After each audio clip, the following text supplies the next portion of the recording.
One. Hey everyone, welcome to another episode of Timone Show. I'm here with Jeremy and Nasser. You almost called me Jerome. I know I did. I mean, it's alright. Like, it's either Jerome or it's better than fucking J-Bags. I'll tell you that right now. This week's episode is brought to you by Coors Banquet Beer.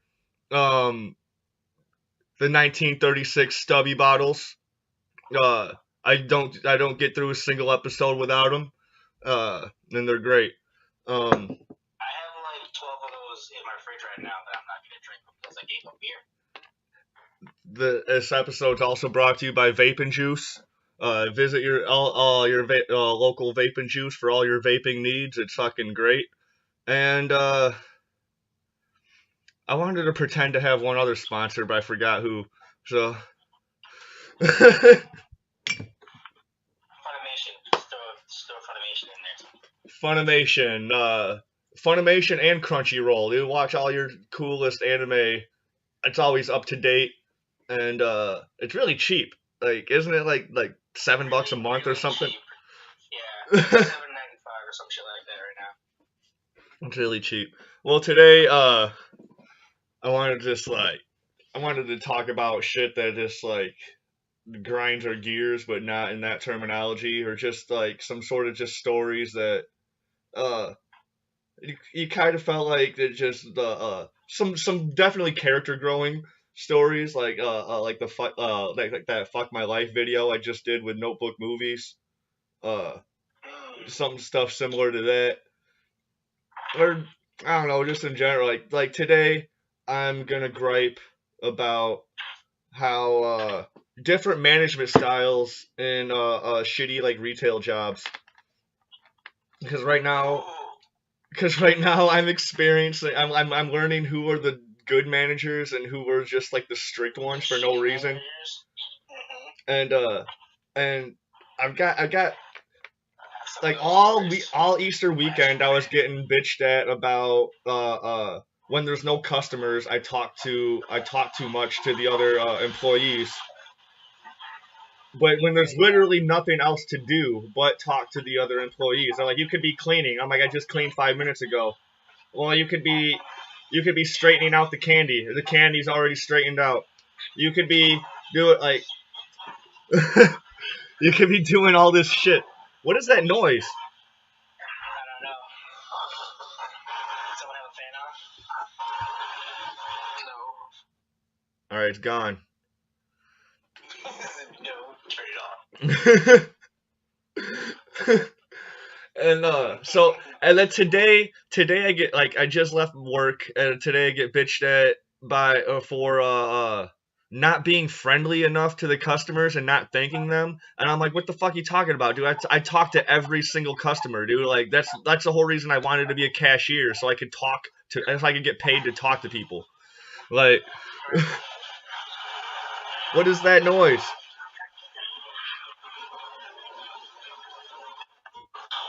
I don't hear anything. It doesn't bother me because I'm used to it. Like, I usually always have my fan on.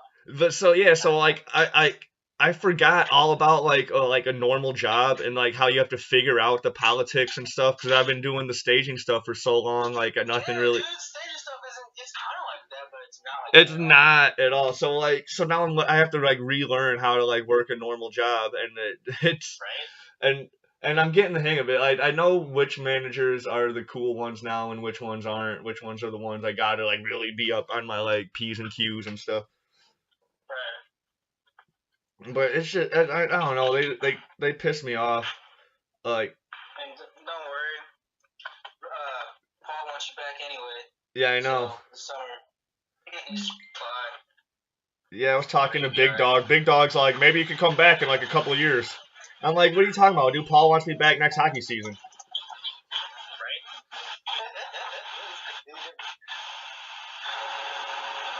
A couple of years, my ass. Yeah. This is not how this is gonna work.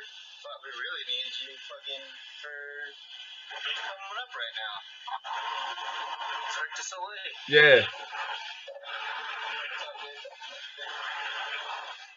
Yeah, that retail shit, man, like that, I don't know. I'm kind of glad I didn't get the job back at Lowly when I moved back here. I'm mad that I moved back here at all, but at the same time, I'm happy because I'm doing the stage hand thing. But yeah, like Buddy, he was a really good manager, and like I learned a lot. Well, I had already known a lot because I worked at Jewel and shit.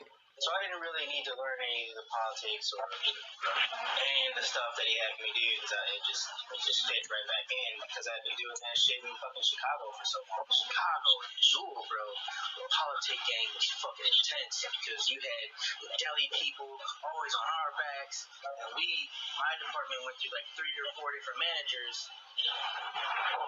Well, like the behind the scenes stuff. That stuff is great. Well, like I'm a cashier. Cashiers are the front man of this. Like we're the face of the store. Like we represent all that shit. So like it's all fuzzy. Someone's making a bunch of noise.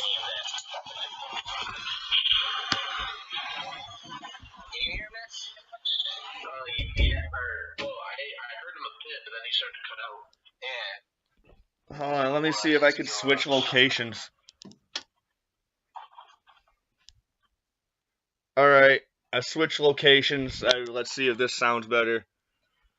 There we go. Alright. A lot clearer. Hold on, I gotta tell a story.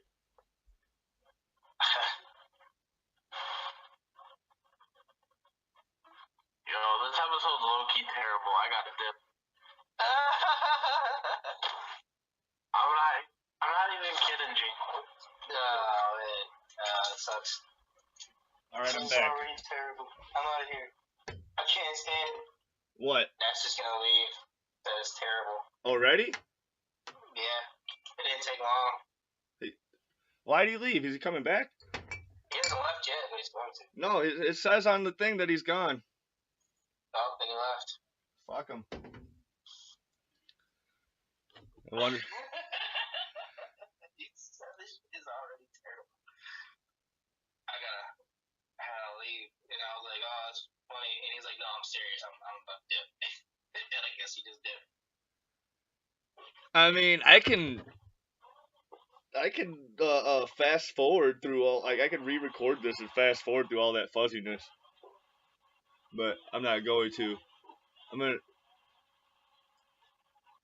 might be a good idea. Maybe, I don't know.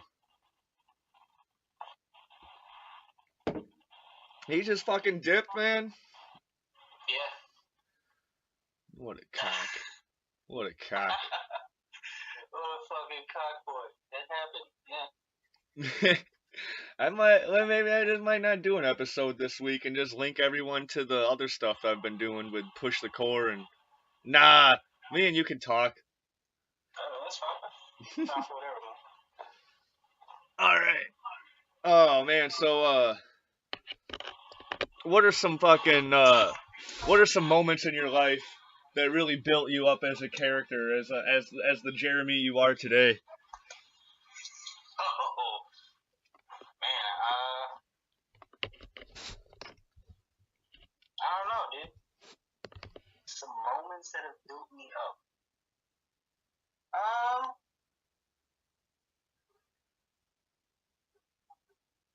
Getting second place in an art contest back in high school with a fucking shittily drawn picture on line paper, on regular writing paper, that I just fucking scanned out.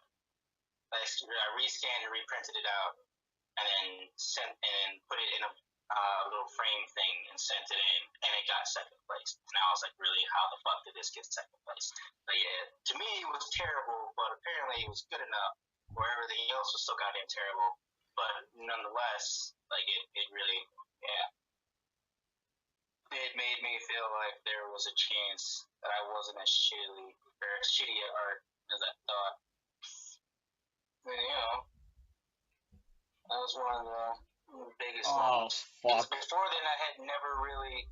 Oh, fuck what? I think my neighbor's knocking on the door. This might turn into something really exciting.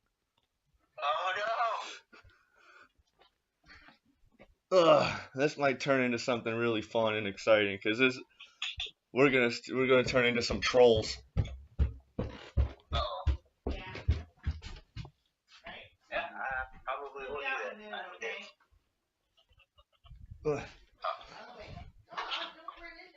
Yeah, hold on. Yeah, my neighbor's here apparently, so I'm gonna put on a shirt. Yeah, can't be naked, bro. It's cold. Yeah, it is cold. Why you can't be naked? I don't know if you heard the episode that I did when my neighbor came over before, but this dude, he sounds like he's from the East Coast, but he's not at all. Is it the one dude I thought was Justin? Yeah, yeah. That's great. All right, beer. Man, it's I don't know. He's crazy. He's a crazy character. A lot of people are great.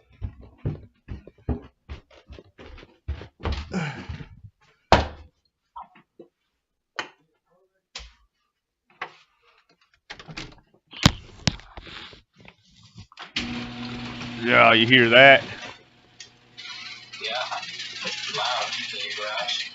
Yeah. Yeah, man, that contest, that was one. And it's funny because I just sent it in, and Oh. I don't know, I can't remember if it was Miss Stripehaw or Mrs. Hines. I can't remember which art teacher was the one that took it in, but it wasn't something that I actually physically went to myself. But I just got the award and whatnot when it was all said and done, which is wild. But then also, in that same token, we had a little art gallery thing that the school put on, and I had like 3 or 4 pieces that weren't approved by Mrs. Hines, and so she ended up taking down my entire fucking gallery set and pissed me off no end. That's a Mrs. Hines type thing. Miss Stripepod wouldn't do that. Well, I mean, let me correct myself. She took down the pieces that she didn't approve, and I took down the rest of my shit and went the fuck home. Right. I was pissed. Was that when you were a senior? Yeah, that was when I was a senior. Man, that's crazy. That was definitely when I was a senior. That's crazy. I was livid.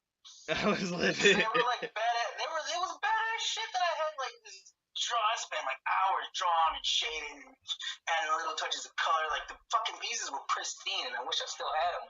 But don't you miss all the free time we used to have? Like when we could just sit around and just draw, and like, and that's when I got most of my drawing done was during school because I could pay attention to the teacher and then just start doodling in my notebook. Like it helped me concentrate on work and everything. Yeah. Like it was the shit.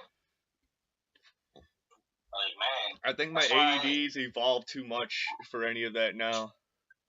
Nah, I can still do that if I'm doing something else, but it just depends.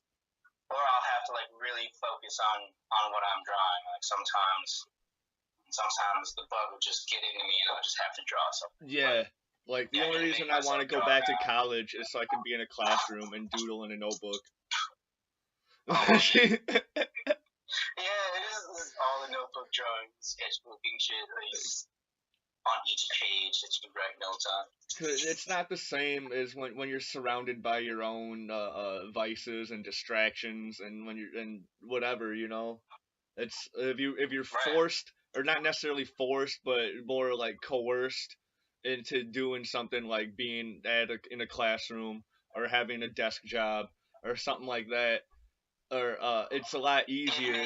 It's a lot easier to have your creative mind flowing, and like while you're doing some shit that you really don't want to be there.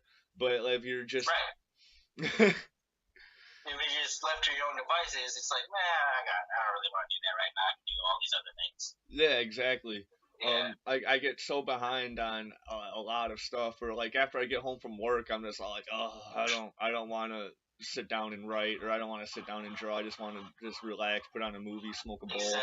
Like, I just want to turn my mind off completely. I don't want to fucking Yeah, man, because being stage shape, dude, like, we don't work that often, but, I mean, well, we do, but when you get done and you're fucking, it's been a long-ass day, like, dude. Oh, dude, even pulling Fuck 8 all that hours, shit. even pulling 8 hours as a cashier, dude, just standing in Oh, I one bet. spot It's on your just feet. mentally draining, physically draining, yeah, dude, like, it's... The back of my left leg is like right where my knee is, like the little knee pit, like I don't, oh my god, it's so is worn out for I don't even know why. Like my right leg is fine, my left leg is all like I can't stand like this. You might need a knee brace. Maybe I'll get one. Yeah. I didn't know how much your legs go into actually doing the rigging, being up in the air and shit. I came down after fucking rigging rigging the Alan Jackson show. When I was supposed to just be shadowing and shit, and my fucking legs felt like jelly, dude. Like, it was intense. Like, I felt like I couldn't walk. Yeah, T's talking about that was the thing. And T's talking about trying to go back up on the beams and shit. And I'm like, dude, you gotta wait a couple of years, buddy. I don't know about a couple years. Like, if he takes care of himself and he actually fucking works out and shit and gets his body like up to snuff, like he can. But he's not. He's not doing shit. This year. But he's not doing shit. Like, I've asked him to fucking, let's go to the gym, let's go now, let's do this, let's do that. He's like, no, man, I'm doing this, or I'm staying out here, or whatever. Yeah, you got a membership, don't you? Too. I don't have a membership. Well, I've been thinking about either just riding out to Planet Fitness myself, because it's a longer ride, so it's a better, like, warm-up, I guess, or just going to the Y, but the Y isn't like overnight or anything. So if I want to go in the middle of the night or something, I really can't do that. You are more of a 24 hours type of person, dude, because you're up in the. Do you ever sleep? Yeah. Do you ever sleep? Not really. Not really. There's a lot of people who don't know. They think I sleep. I'm pretty good at pretending like I'm going to sleep. I don't sleep. I sleep during the day, if anything. And even then, it's usually a couple hours of nap time, and that's it. And I'm just up. Yeah, that's how I've been sleeping for like the past couple of years. Where like after about like 3 hours, and I'm pretty much good. Dude, there was a time like when we were working in Chicago heavy, me and Mikey, like I would just go to his crib, and we would legit only sleep for an hour, and that was like for like 2-3 months at a time. We would just get 1 hour of fucking sleep a day, back on the road doing shit, back home, hour sleep, back out. Like, yeah.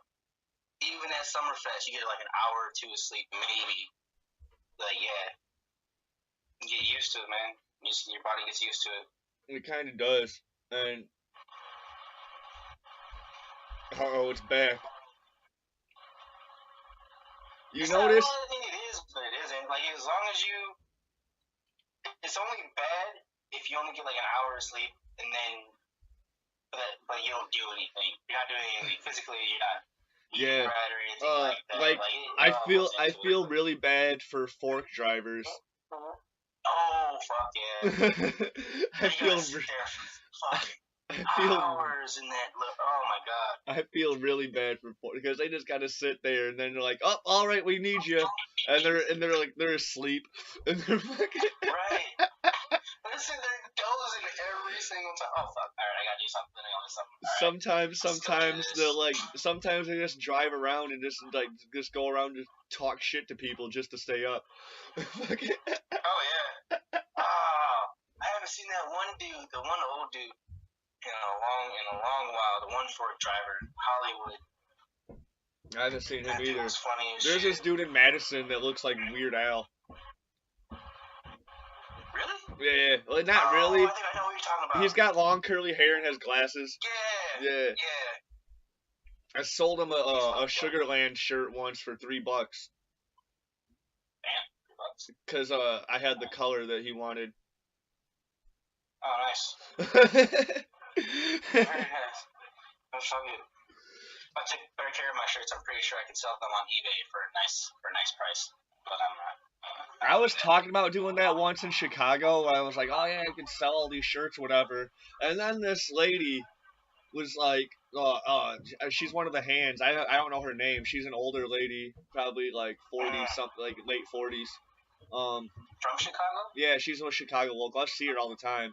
but like I don't ever work with her. I try to avoid her just because of this one encounter I had with her, where she's all like, well, I know a guy where he donates all his shirts because he's an extra large guy. He donates all his shirts to the grade schools so they can use them for art smocks. And I'm like, bitch, why are you trying to fucking one up me? Like, and it's not even her one upping me. It's her knowing a guy that one ups me. But her story. Terrible. Yeah, it was a terrible story. She's trying to. I'm like, bitch, dude, like, I get, because he works in Chicago, dude. He makes enough money. He can donate shit. I don't make enough money where I can donate shit. Like, come on, dude. Don't make fucking between 80 and 100, what, 20,000 a year. Get out of here. Yeah, I'm lucky to push past 25. Well, I mean, it depends. Like last year, or well, the year before last year, I made like 30. And then this year, I didn't make out as well as I did last year, but it was decent. But I'm in a higher tax bracket, so everything that I would have got back from my taxes, I did, and I still ended up owing a little bit, which sucked. So I'm trying to get into an even higher tax bracket. I'm getting my license. I'm starting this rating shit, so I can travel everywhere. No, dude, just get to the top. Fuck that shit. Just get to the top of the tax bracket you're in now, and you'll get a better refund. It's like when you're in the lower end of a new bracket, that's when you have to, like, you don't get as much back. It's cause that's where I'm at right now. Cause I do my taxes I did my taxes online this year, and I was dumb and I didn't put my W-2s in monetary order. I just had them in a pile and I was just going through them one at a time. And I was getting to a point where I was about to get 1,200 back, but I'm like, well, I still got like 5 more W-2s. So I put in the next one, it dropped down. Put in the next one, it dropped down. I put in the next one, it kept on dropping down until I was like, dude, I'm not even filing this last W-2, so I just left it at fucking 900 whatever dollars. It kept on going down. And then he was like, yeah, I should have left everything that I had. Because I had more than like 3 or 4 and W-2s. You gotta do the same thing when you go to an accountant, dude. Like when you have those one W-2s that are less than $600, don't even take them to your accountant, dude. Fucking boom. Yeah. That's the most important. I forgot about that this year. I totally spaced on that. Yeah, and it's easy to do because you're just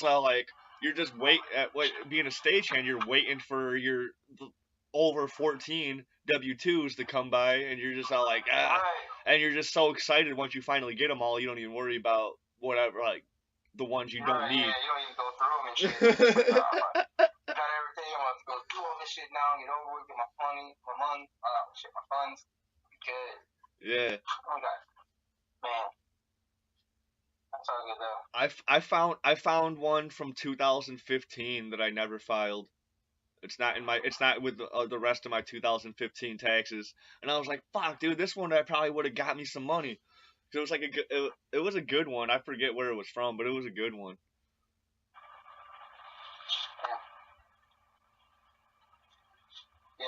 Yeah. And this year would have been the last year. This year would have been the last year I would have been able to turn it in because it's every 3 years. Yep. I gotta make sure I save all my receipts from all this gear I'm gonna end up buying this year probably. Yeah, I forgot to punch in the receipt for these work boots that I bought, and because I kept the receipt on purpose too for that, and then I just forgot. Yeah.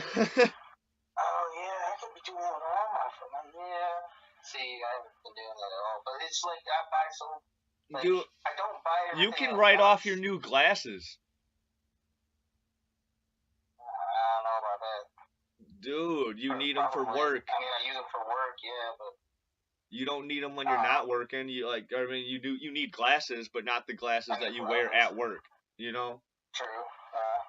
I'm sure, like Horace Grant, when he played for the Bulls or whatever, dude, he could write off the goggles that he needed to wear. Yeah. I guess I could try for them, but they're cheap. They were cheap as fuck. There's no point. I'm I'm talking about like my harness, lanyard. Dude, all that stuff, all that stuff adds up. Like man, like all the big shit. Definitely, I'm gonna make sure. I'm starting to talk like an old lady couponer. Little shit. Yeah, but it's like But I buy so many little things for work. It's hard to keep track of like what it is that I get. Especially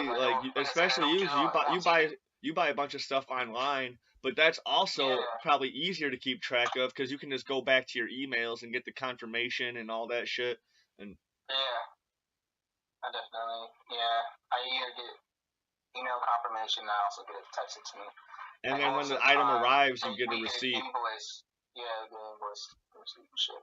So, like, I just got a tool lanyard that I can put to myself for my wrench for when I go up.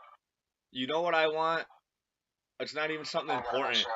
I want one of the, when you're riding the train to Chicago, and the conductor has that cool little change belt that he just pushes. I want one of those. Yeah. I want one of those. Little pouches. I want a little fucking quarter, nickel, dime, penny change pouch thing where you just hit the button on top and the shit comes out.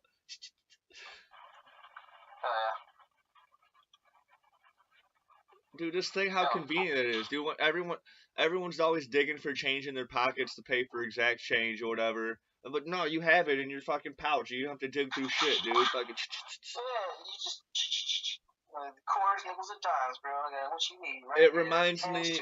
I was listening to a Bill Burr rant about being at the airport, and he was talking about how when you're in line, and it's post 9/11, so when you're in line waiting for the like your whole security check or whatever, and everyone's in line just griping about how long this shit taking forever. But then when it becomes that next person's turn in line, they're not ready for the shit, they're like, they have to get all the, they're not in the line preparing, for their next turn, so they're just causing more to the problem than whatever, and that's the exact same thing with just, I see this shit all the time at the registers and shit, dude. Like, you can see someone like the old lady I'm ringing up right now, she's writing a check, or she's taking forever. You look over to the people behind her, they're all like, oh my god, this is taking forever. But then, when it's their turn to come up to pay or whatever, they're digging through their fucking wallet and doing the same shit. And I'm all like, come on, you're part of the problem. I can't say that, because... You're doing the exact same shit. And like, I'm guilty of it sometimes, but usually when I'm guilty of it, it's like there's not many people behind me or whatever is going on. Like most of the time, I'm usually like prepared. Like, I already have my debit card out. I buy a lot of beer. I already have my ID out. I have my debit card out. And fucking boom, like boom. I'm always ready. Cash, not as much, because I never know how much it is till everything's ringed up or whatever. Then I'll be like, all right, cool, here you go. What are you listening to?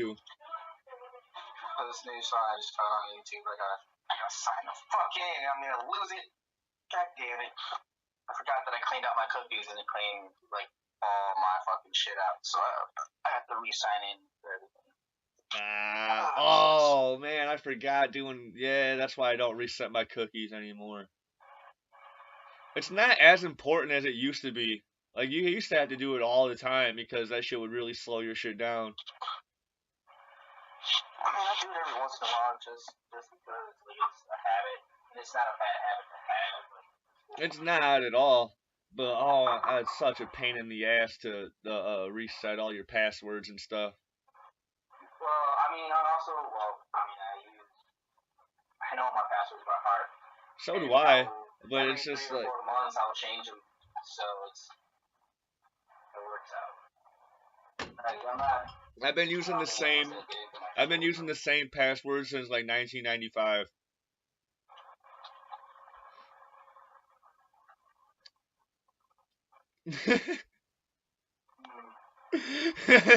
And nothing's been hacked, so I think I'm good.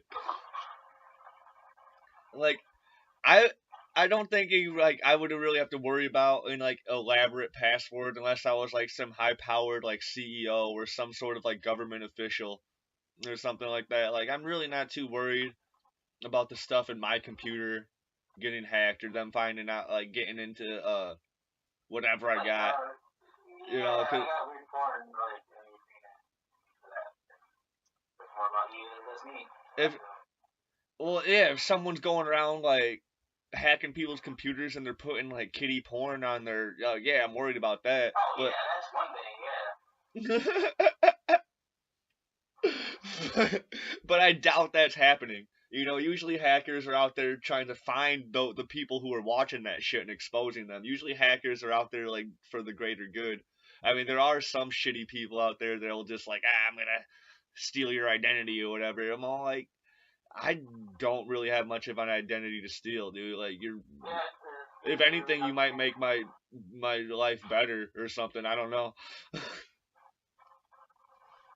I mean, they could. Well, I mean, I don't know how your credit is. I honestly don't know how my credit is. I don't think I have much credit.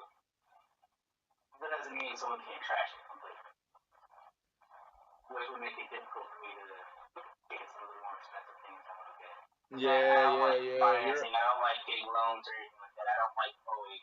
I don't already like owing people, so I'm definitely not that person. Anyway, for whatever reason, like, I'm not even trying to pay something back. This much money.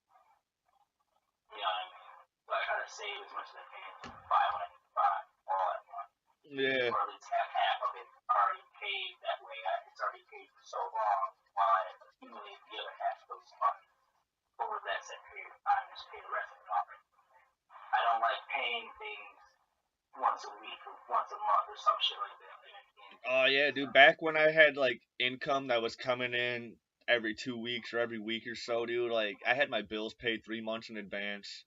You know, and then when the next one when the next one came that actually said I owed something, I'm like, all right, I'm gonna pay 3 times that much or whatever. My rent was always paid, uh, like well before the first of the next month or whatever. It was always and then something happened.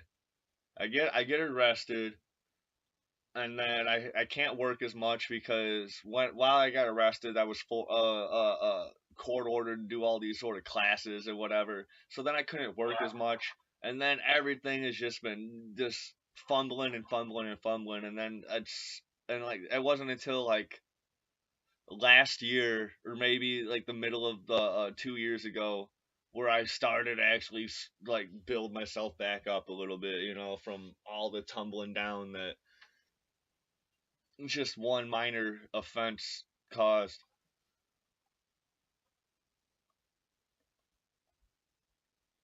Oh wow. Yeah, it sucks. It's shitty, and that is definitely an FML.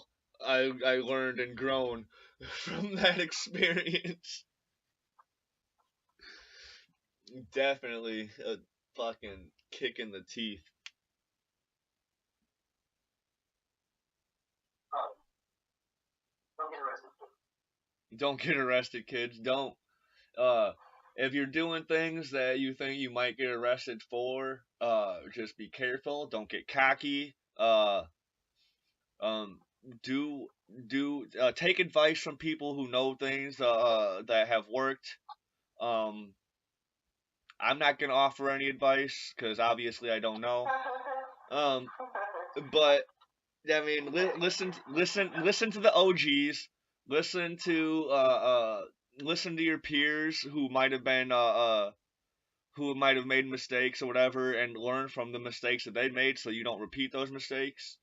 Um, all that type of shit, man. Just because I know it's in this society, it's difficult to not get involved in things that are illegal. You know, like we all did. We all did underage drinking. We all smoked pot. We've all done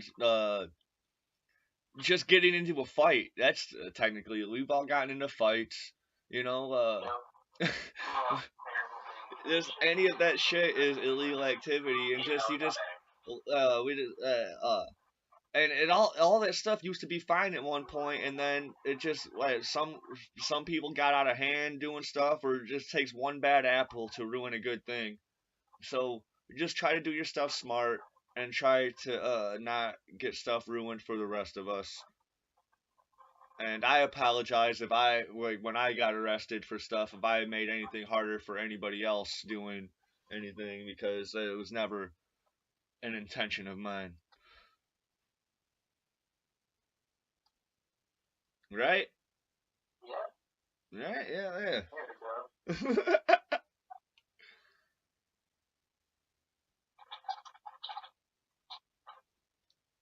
Listen to your peers. It's hard. Like back in the day, people would always say, "Listen, listen to us. We know we've been through shit." And you're all like, "Man, fuck, I ain't listening to you. You don't know what you're talking about. I got this. Don't worry." Like now we understand what the fuck. We should have been listening to them because we did all the stupid things. Yeah, we did all the stupid things. But they told us not to do, and we realized too late that they were right. Like that's always hindsight's always 20 fucking 20, man. And it's always 2020. But it's also good hearing the advice and then also figuring it out on your own, because then you actually hear the advice that second time. You know, because then you're like, you don't know what the fuck you're talking about, old man, whatever. You don't know what just shut up. But then you experience it, and it goes exactly like whatever was told to you, and then you're like, oh man, he was right. Maybe I can gain more wisdom from him, or from him or her, or whatever. And so like sometimes it does take some hard-headed experiences to actually put you on a path of holy righteousness. Holy righteousness. Yeah, this is very true. Sometimes it takes a little bit of stubbornness. Who knows, man? Knows. I've always applauded and praised the people who were just able to just do the right thing all the time. Yeah. I know a few of these people, so like it's like my sister's one of them, and I'm all like, how the fuck are you able to do this stuff? We have the exact same genetics, kind of. Like our moms are different, but how the fuck are you able to do this? And she doesn't know. She doesn't know how. She doesn't even think that she's the way that I see her. She's all like, dude, she's like, you're full of it. I don't know what you're talking about. It's always like that. It's always like that. I don't see what you see. Like, you don't get it. Yeah, good. You don't need to get it. Just keep doing what you're doing. Fucking A, man. Exactly. Yeah.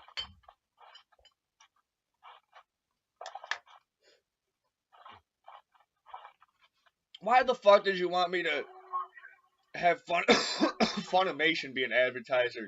I hate Funimation. I just threw that out there. I don't like Funimation either. Like, it just popped into my head. That's the first thing. Like, I don't hate Funimation, but Funimation pisses me off when it's my last resort of something. Like when I'm trying to find something to stream, and Funimation is my last resort website. I click on it. I click on it, and like, I don't know. It's fine if I'm watching something that's dubbed, but if I'm watching something subtitled, for like some reason I can't get the time bar to go away, and the time bar is like it just like covers up like half the screen. And I'm like, what is going on? I can't click it away. But then I can click it away sometimes, and it goes away. But then I slightly move the mouse, and it's sitting next to me. It's sitting next to me on my bed. And so I just move an inch, and my mouse moves. Now the time bar's back up, and I'm like, fuck you, Funimation. Fuck you. Yeah, that's why I don't use Funimation like that. Like I'll go on there and I'll see what they have, and if it's something that if Crunchyroll doesn't have it, Netflix or Hulu or any other site that I can get to stream something, then I'll go to Funimation. But even then, like I'll try and watch it, and I'm like, yeah, I'm out of here. I'll end up going to do something else. Because like I really just don't want to use Funimation. Like I want to say it was Funimation. They got that basically consumed Gainax, who made Fooly Cooley. I wanted to work for Gynax, but they're no longer a company. Fooly Cooley's coming back. Yeah, I know it's coming back. So I'm like, what the fuck is going on? I need to research this shit because I have been missing out. Someone has lied to me, and I need to find out what the fuck happened. Because little do you know, I've only told one other person this. Little do you know, I wrote a fucking letter, email to Gynax wanting to animate for them, wanting to work for them. I was 16 at the time, and fucking. They were like, dude, when you're 18, like, fucking write us again. If you still want to do this, we'll try and... I don't know if I knew you at the time when you were 16. I might have. Like, dude, like, yeah. No, you did. You definitely did. I want to say I was a junior. You knew me. Okay, yeah, I definitely knew you as a junior. Yep. Dude, that's... What, did they reply back to you? No, yeah, they replied back. They said, when you're 18, apply again. Okay, yeah. Go ahead and apply, and we'll fucking, we'll see what's up. And did you follow through? Basically. No, because in the following year, I found out that Gynax had gotten taken over by, that's right, yeah. Or was a different studio. So then I was like, well, fuck, that plan just kind of went out the window. Like, if I was going to go into an animation company, it was going to be that company, because Fooly Cooley was the greatest fucking anime I had ever fucking seen, because it was only 6 episodes long, but it had so much impact, and they made that anime just fucking around, and that's really what made me want to work for them, is that they made that cartoon in their spare time, just fucking around, like, not even being serious about it. It was something amazing. So it was like, I want to do that. Like, that's the type of environment I want to work in. That's kind of like... They went under. So that's kind of that plane got shitted on. So I kind of feel like you know, are you familiar with Butch Hartman from Nickelodeon? He created Fairly Odd Parents. He created Danny Phantom. He created some other shows. Okay, yeah. He is doing some shit like, cause he just recently quit Nickelodeon to just do whatever the fuck he's doing. But he's been doing this project with this guy called Kuro the Artist. He's a YouTuber. Kuro the Artist. They're doing some shit where Kuro got I don't know if he got like official, but he got some sort of Ben 10 rights from Man of Action from Cartoon Network. So he's doing this crossover with Butch Hartman called Ben 10 Danny Phantom 10 years later. It's a comic book. And I feel like that's just some shit that they're just trying to do just in their spare time. It's all free. It's all on the internet or whatever. You can get it all for free. It's just some shit they're doing in their spare time. And that, I feel like that's just what a lot of creators are doing more of these days. Just making their own shit and just putting it online. Look at one and what One Punch Man has become. Yeah. I was gonna bring that up too. I was totally gonna bring that up too, because you can look up. You can look up One's original One Punch Man stuff, and all that shit for free. And it's but all his original work is just so crude and terrible or whatever. But he just did it. He just did it as a webcomic, whatever. But then I forget who the artist was. He liked the story and everything so much that he offered. Noticed his shit and was like, yeah. This is amazing. Can I draw this for you? Can I redo this? I don't care about the money or whatever, dude. I really like your story. I want to edit it. I want to redo this for you. And One's all like, fuck yeah, you know, like, of course. Why not? You're my favorite nigga. So then One Punch Man Remastered is just like, it's the exact same story, but just so much, so beautiful. Yeah. Like, oh my god. It's so fucking beautiful, dude. It's fucking hilarious. Yeah, man. And I try to tell people about One. I even try to think about One myself, you know, for because I've done that, you know. I've done a couple Knicks Man stuff myself, where I've drawn and written and whatever, done the whole thing, whatever I've done, and there's some stories where I feel like I can do the whole thing, but then when you think about One and what he did, where he didn't even give a fuck, You can do that. I can do it. You can do it with all your stories. Anything that you want. Yeah. Crudely draw it. Anything that you want. Crudely draw it. Fucking put it. If you can't draw, just draw the best of your ability. If you can't. If you think you can only do stick figures, you're totally just lying to yourself. Because anybody can draw more than just stick figures. Anybody can draw more than just stick figures. Anybody can. You're totally lying to yourself. But so just do the best you can. Put it out there. The internet's such a beautiful place. It's a scary place, but it's also a beautiful place at the same time. You put your artwork out there, somebody will stumble across it and notice it and be all like, "Hey, I actually like this. I like this. Your story. I think your story's great. Your artwork is terrible or whatever, but I'd really love to draw it for you for more, or I'd really love to draw this for you, make it better. And I really think we have something going on. I mean." The chances of that aren't high, but the chances exist. The chances exist, so you do not miss out on anything by putting some shit out there. The only time you miss out is not doing it. Yeah, the only time you miss out is not doing it, and I suffer from a lot of not doing it.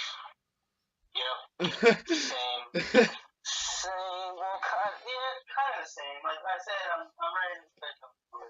It's not really a bedtime story anymore. It's evolved into something that I'm probably going to end up making a trilogy. And I'm going to have to rewrite as soon as I get what I have written before.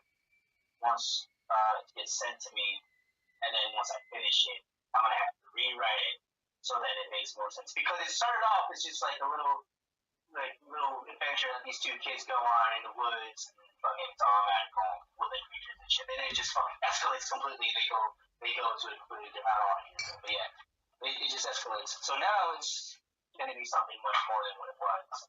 And I want to get this first book done as soon as possible, and I want to get it out there as soon as possible because it's just going to spur me further to finish my other stories that I'm writing. Try to take an hour a day to write. You know what I mean? Like that's its own challenge. If Nasser was still here, he'd probably bring up.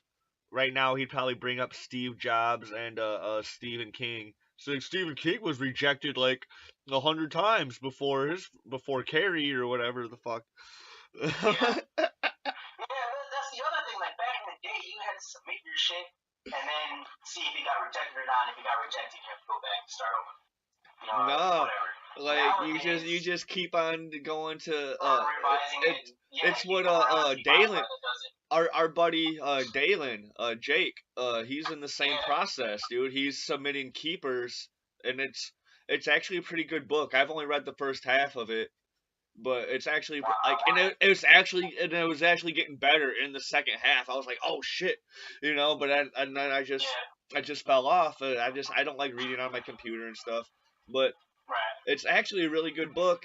And I was reading the unedited version. I was reading like his first rough draft version, but now I have the full version or whatever. And I was gonna read both. I was gonna read the rough draft and the final draft, because I know it went through at least like 3 or 4 drafts. So like I was gonna compare the first cut to the final cut and whatever, but I haven't gotten to it yet, but I'm going to. I'll probably whip that up around this summer, doing both this summer. And but he's been submitting his shit to publisher through publisher and getting rejection letter after rejection letter, man. But he keeps this attitude. He keeps this attitude about well, that's just one step closer to a yes, fucking boom. Yeah, there you go. That's how you gotta do it. But I didn't know that there were so many. Like my favorite author right now, Jonathan Renshaw. He only has one book out right now. So this nigga, like the book that he wrote is fucking amazing. He's in the process of writing the second book. You go to his website. Yeah. He has the in progress shit, and it's like the first draft of the second book. And he's got to rewrite 1, rewrite 2, first edit, and rewrite 3. Now he's doing rewrite 4. And he just started off, and then it's gonna go to the alpha readers, second heading, the beta readers, and then it'll finally be done. Like, I didn't know that there would be so many steps, but maybe that's what made his book so good in the beginning, is because he had all these processes to write and shit. You know But what I mean? probably not a lot of authors go through all those steps to make sure everything's great. Not. But like definitely not. Yeah. But it's still the whole making yourself like keep going, keep your story going and fucking boiling it down. Dude, you know what's crazy? I was watching this documentary. I was watching the documentary of the making of Clerks. Does Dalen not want to fucking go through Amazon like a nasty? Or does he think he won't get as many readers if he just does it through? Like, he probably could, because Dalen's really good with Twitter and all that stuff, and he's really good with making connections and stuff. So like, I think he could probably sell a good amount, because I know I would buy at least 2 copies. Yeah, I bought 4 copies of Nasser's first book, and I bought 1 of his new book. I bought 2 of his first book. I gotta buy his second one. And this second one's on there. It's cheaper too. It's not as much money. Yeah. I feel like you would get more money though if you actually get it published. Yeah, dude, he's really good. And Dalen's always really cool. He's always really super friendly and stuff. Like, especially if he's about promoting his stuff. You know, like with us, he'll roast us and joke with us, whatever, because like we formed a bond over the years, only through the Matrix. But when I first met him, dude, he was like really super polite and all this shit. And then over the years, dude, the probably past couple of years, he's been like, oh, dude, whatever, dude, fuck you, Timone.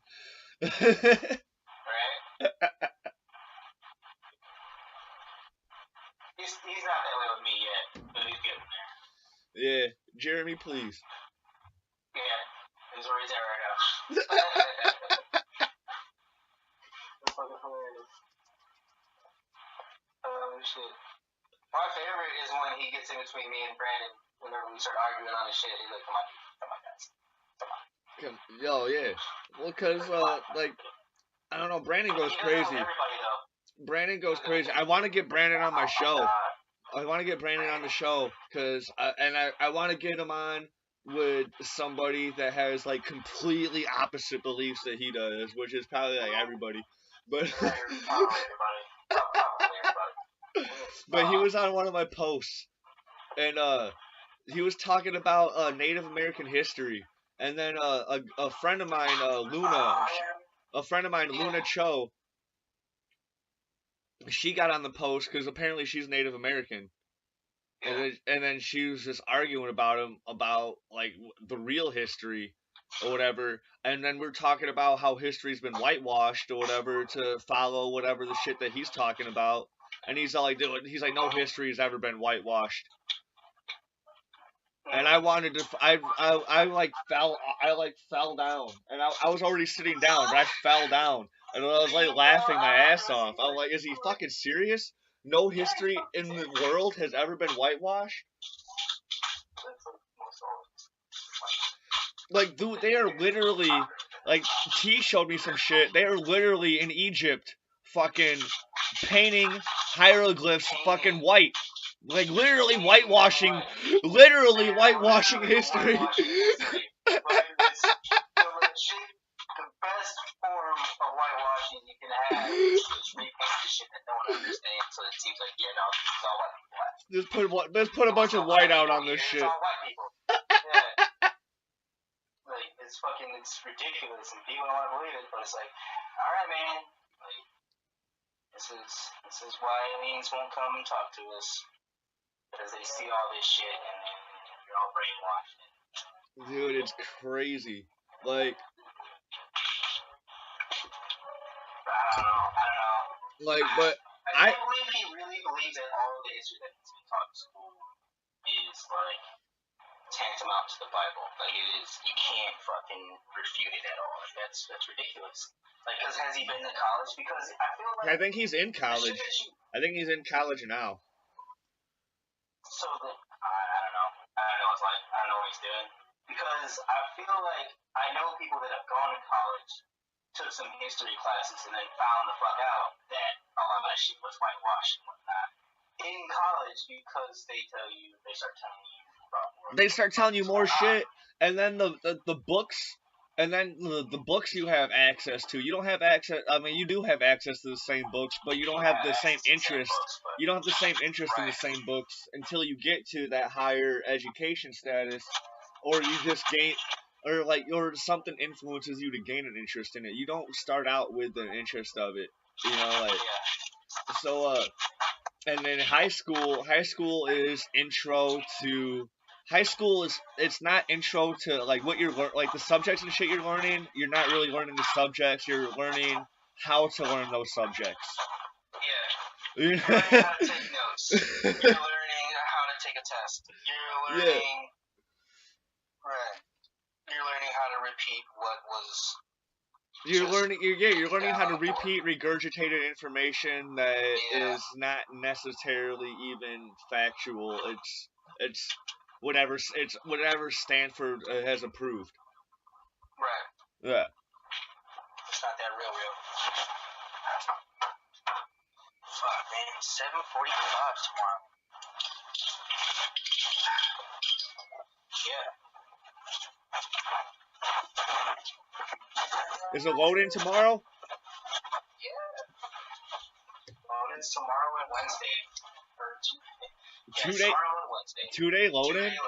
2-day loading. That's fucking sweet. And then some other shit. I guess they're gonna try and get it all in tomorrow, and then there's gonna be some extra shit on Wednesday. But I guess the call got cut down. I don't know. I don't have all the details, but that's something I just show up, look pretty, and make things happen. I was supposed to work until midnight tomorrow, but this one guy wanted my midnight shift, so we traded shifts.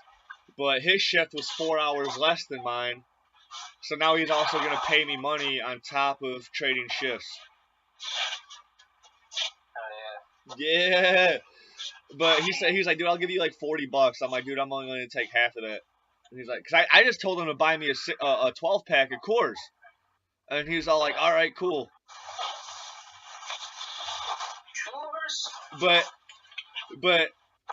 I hollered it across the store while we were working. I was like, hey Jordan, buy me some beer, and he's like, all right, what do you like? He said he hollered back, so I thought it was all cool. I was like, Coors Banquet, 12 pack. And he's like, all right, cool. And then when I'm leaving, fucking bitch ass Rhonda's all like, you can't be fucking hollering talking about beer. I'm like, why don't you tell me after it happened? Don't tell me when I'm about to leave, when I'm about to enjoy my day. Tell me after the fact, you know? Tell me like right after it happened that it's fucking not cool or whatever.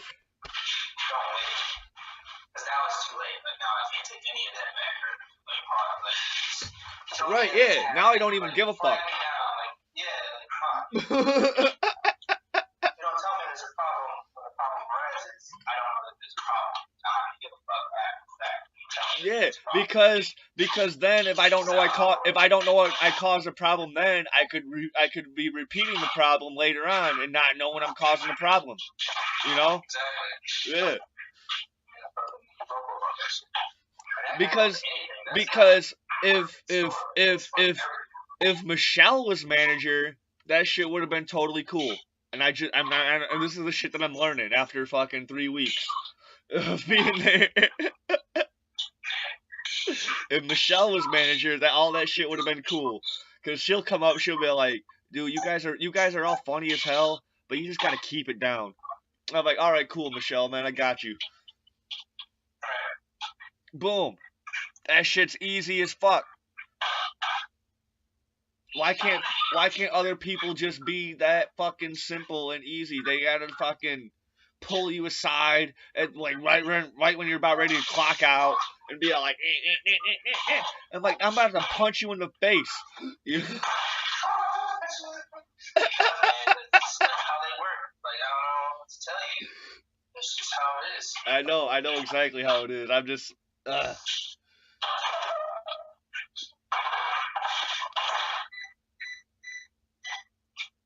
What are you doing? Are you making a burrito? No, rice. Rice and I don't want to. Yeah, I mean, it's like spicy chipotle rice and some chicken breasts the other day. Not the rice, I made the rice, but I made some chicken. Like, I'm trying to do this thing where I was, I mean, I still am, where I just eat chicken and rice. That's a good meal. That's a good meal, man. Put some put some carrots and some broccoli and some corn and shit in there. Well, after I'm done with all this chicken, Mikey challenged me to go veggies. Mikey's challenging you to go veggie. Yeah, he's not taking the pill. Is Mikey going vegan? He should. He talks about it all the time. But it's gas station video. But yeah, he challenged me to go vegan, so I'm gonna try and do that a little bit. I guess I'm gonna try and do that for 2 weeks, and then see what happens. I could probably go vegetarian, but I could never go vegan because I like cheese too much. Yeah, like that's what I mean. Like what I was trying to do is trying to cut out carbs and sugar. It's a lot harder than I thought it was. I've been sort of career, and it's Italian, so there's always pasta, and there's always sweet stuff. So it's like the challenge is extra rough. But yeah, dude. I'm trying to do that. And so I guess after I'm done with this week, next week, I gotta go to the store and get a bunch of different video. 2 weeks. See how I like it. And go from there. Man, you're. I've also had a weight though because I started drinking beer, which helped a lot. And then I lost a lot of belly fat. I haven't been taking any pictures or anything. I haven't seen you in a while, but last time I saw you, I could tell you lost a lot of weight and stuff. I haven't seen you in a while, but I'm probably gonna be shocked when I see you like later this week.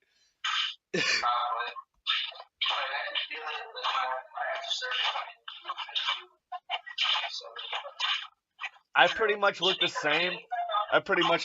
Although I have been working out a little bit. It's been a little bit less and less since like last week they gave me fucking 40 hours at the grocery store, and I was like, Yeah, that's my only other problem, dude, is like working out with this job is difficult because it's not the hours. Like, it's not that I don't have the time. It's that I have a very physically demanding job. Yeah. Already. So if I have to work the day after I work out, I don't want to be fucking dead tired or sore. Well, I also don't work out. I also don't work out that hard. After that. I don't work out to the heart to the point where I'm like gonna be fucking like useless like later. You know, I work out like I do about like maybe like 50 push-ups a day, and I'll fucking do some curls. T gave me a pull-up bar. I'll do some pull-ups on the pull-up bar. I'll do some sit-ups or whatever. And like I really don't worry about leg day because I already like go running. I already go running and ride a bike everywhere. So I don't worry about leg day. I already got that shit covered. Leg day is like much the other thing with rigging. Like, I thought I was gonna be good because I bike everywhere right now. But no, dude, like I had that vagina clench going. I didn't know what the vagina clench was, but I was doing it already. Like I already knew. But it takes such a toll on your fucking legs, like your thighs. Not so much your calves, but your fucking thighs, your upper legs and shit. Oh my god, your lower back, dude, like it's a fucking workout. Like you're utilizing muscles that you didn't think you were gonna utilize up there. Yeah, dude, I found balance and fucking it's wild. I found a 10 position yoga chart. Dude, I did that shit one day.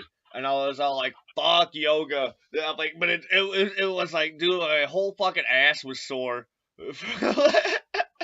for like a day and a half. And then I was like, I'm gonna do this shit every day. But like, I did it one time, and I was like, dude, fuck yoga. I want to get back doing it because. No, yoga's the shit. I know. It just sucks when you're not used to it. I do this beginner yoga thing. There's a video of beginner yoga for your lower back and shit. Yeah, that's the chart. That's the chart. I found a chart that's mainly like lower back stuff.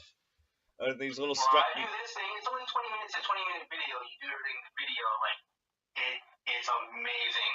Yeah. Like it hurts a bit when you start it, but by the end, dude, your back you don't feel anything. So even if you're like your back's been hurting all day, or from yesterday or whatever, this chart kind of does. This chart kind of did the same thing. Like you feel fucking. This chart kind of did because each position the chart has, you hold it for 30 seconds. And when you're counting that 30 seconds, that 30 seconds fucking takes a long time.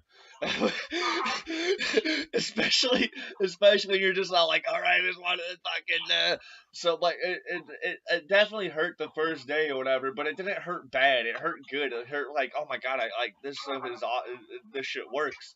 But it was just like that. You know what I'm talking about. It's just you're like, I don't know if I want to.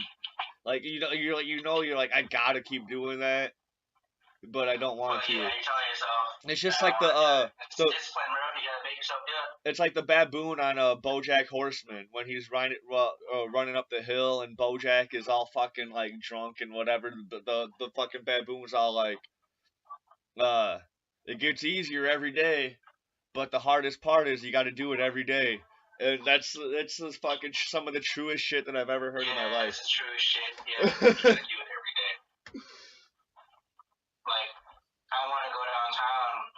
There's a yoga class that does hot yoga. I want to get into that, but I gotta save enough money so I can actually enter the class. Like, I'm still like in a spot where man, dude. Like last year, kicked my ass. Like. But yeah, I gotta I want to do that. Because hot yoga is supposed to be really good. Yeah. Like really, really good. And I feel like if I'm paying for something like that, that's gonna make me want to do it even more because I'm fucking paying for it. So I better get my money's worth out of it, type thing. Yeah. As opposed to just doing something at home and trying to keep up with it that way. My discipline, my ADHD just doesn't let me do any of the things I really want. For very long. Like I'll get into it. Like I'm surprised I've been working out at home as much as I have been. That's all I got is my at-home gym. But like I said, man, hitting up T, fucking, I don't know. And I hit up Brett because he's like, yeah, dude, I need to get out and go back to the gym or whatever. But he's got a home gym and he's got like 6 kids now, so it's like, I saw his Easter pictures. I saw his Easter pictures. It was an army of kids. Yeah, bro. So I was like, it's gonna happen. I have to do this on my own. Like, there's no other. Now I'm just making excuses of why I haven't done it yet. I just need to fucking do it. I need to get Brett back on my show, dude. I did one episode with Brett, dude. It was awesome. Yeah. We were talking. I came to his house. This was the weirdest thing, dude. I came to his house, and like I was putting my bike in the back, and all of a sudden I hear this loud ass fucking loud as fuck, and I'm all like, what the fuck, dude? Does Brett have an alarm or some shit? Like, someone fucking. So like I still just put my bike fucking in his backyard and shit. I go back up to his front door, knock on the door. You can still hear the fucking, but the sound's changing. It's like, but so I get inside. And I'm all like, dude, what the fuck are you doing, dude? Like, I hear this fucking loud ass sound. He's like, I'm playing with frequencies. I was like, what the fuck? He's like, yeah, dude, I'm playing with frequencies, man. Fucking, apparently, dude, there's some shit with sound and with the fucking atmosphere, and I don't know what the fuck he was talking about. He was going crazy, and I was loving every second of it, and I was all like, dude. Yeah. That was what that episode was about, I think. Huh? Exploring that shit. Yeah, dude. Yeah, and then we did the whole episode just on like conspiracies and shit, you know, fucking, because it all happened because when you told me that he was a flat earther, and I was like, no way, get the fuck out of here. No, So then that's what I wanted. That's what I wanted to investigate, and then he's like, dude, no, I'm not a flat earther, dude. I just fucking. And he's like, he's in the same boat I am. He's all, dude. He's like, NASA's just full of shit. Sometimes, dude, they're like, all their information isn't necessarily true. Like some of their shit is false that they bring out. You know, and he's like some of the flat Earth people just like some of them just have some interesting shit to talk about and bring up, and it's just fucking it's fun to think about, you know. And he's in the same level I am. Like he's a conspiracy theorist. He doesn't buy into all the conspiracies, but he's interested in just hearing what they got to say and doing all that shit, you know. Fucking he keeps an open mind or whatever, and it's not a bad thing, you know, because like it's the people who buy in to every fucking conspiracy and all that shit that like think that like all this shit that they're watching on YouTube or whatever is 100% fact. Those are the problem people. Those are the problem people. But fucking when you told me Brett was a flat earther and I came to his house to investigate and do all that and do the whole show on that and whatever. But dude, he does fully subscribe to Mandela effect. He does fully subscribe to that, dude. He has a whole fucking like notebook full of like fucking charts and dates and all this shit, dude. I was like, what? That's wild. But dude, he had me going this one night. He's all like, did he ask you questions to figure out what universe you were part of? Yeah. Hell yeah. Same universe. So. You're in the same universe he's from? Yeah. Cause I'm not. I'm from like I'm a mixture of both. Yep. But then I'm closer to Brett though, so there would be more discrepancies if I was from a different universe from him. Like we would he would know. Right. Simple questions. Right. Yeah. So, you guys grew up together. Yeah. that was wild. Yeah. I had so much fun. at his house. It's awesome. It's fucking hilarious. When it's hilarious and awesome when we're just fucking hanging out, shooting shit, and wild shit like that just comes up. Because we can do that shit for hours. You can just do that shit with hours. It's hard to do that. Well, it's not hard. I went over to his house to record. When I go over to someone else's house to record, you know I always bring over beer. You know it. Yeah. I always bring beer. So I brought beer over to his house, and at first he didn't want to drink, but then after I drank like 2 of them, he's all like, dude, like, can I have one? I was like, I already offered you one. You know, like. Yeah. So then after we started drinking, dude, that's when shit started getting real. You know, like. Oh yeah, definitely. That's how it works. The truth came out, man. But yeah, dude, like it's always fucking. It's awesome. But doing that whole thing about it is pretty awesome. Like fucking get into the weird conspiracy rabbit hole, seeing what's waiting down there, man. Like, oh god, some of it's ridiculous, but it's fucking awesome. Jeremy, I'm about to do a shameless plug, but I'm gonna fucking do it in an artful way. Hey Jeremy, dude, you should go check out my latest episode I did with Push the Core Gaming on their channel on YouTube. It's something of the Colossus part 21 or no, part 22.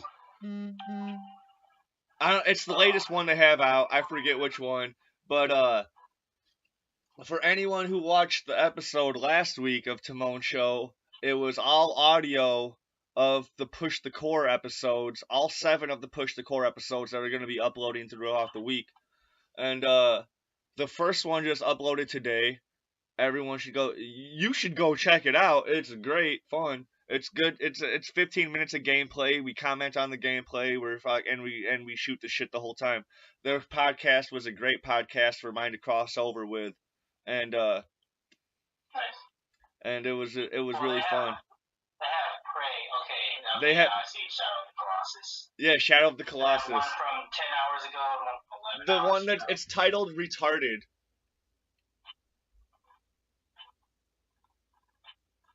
The episode title is something retarded or something like And the Snatch. No, it's after this. It's after the snatch. It's the one after the snatch. Oh, Retarded. Okay, it's part 22. Part Okay. 22. Ah, man, they're really doing the thing. I'm jealous. Me and James should be doing this shit right now. Yeah. Yeah, you should, dude. They record in they do 7 episodes a night, and they record it in 15-minute-ish segments. Sometimes we went over, just because like we were just the conversation was lit, dude. It was a really good time with them. Yeah. I mean, I see Huh? the timestamps on these videos. I'll give them a check out. Oh yeah, they're hilarious, dude. Watch the ones even without me in them, dude. You don't know? Do you know Mike Isom?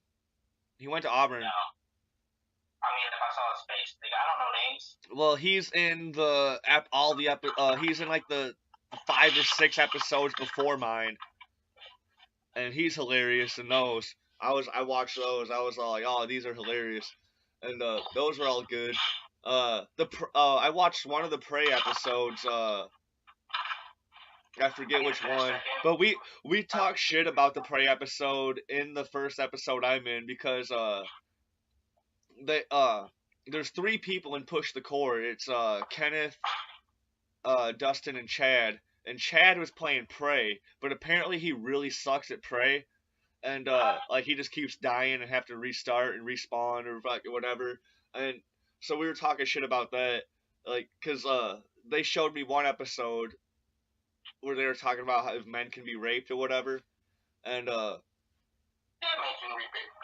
yeah, they can, but it's less likely. But But it's less likely. Well, I mean, it's less likely to be admitted. It's just less likely in general.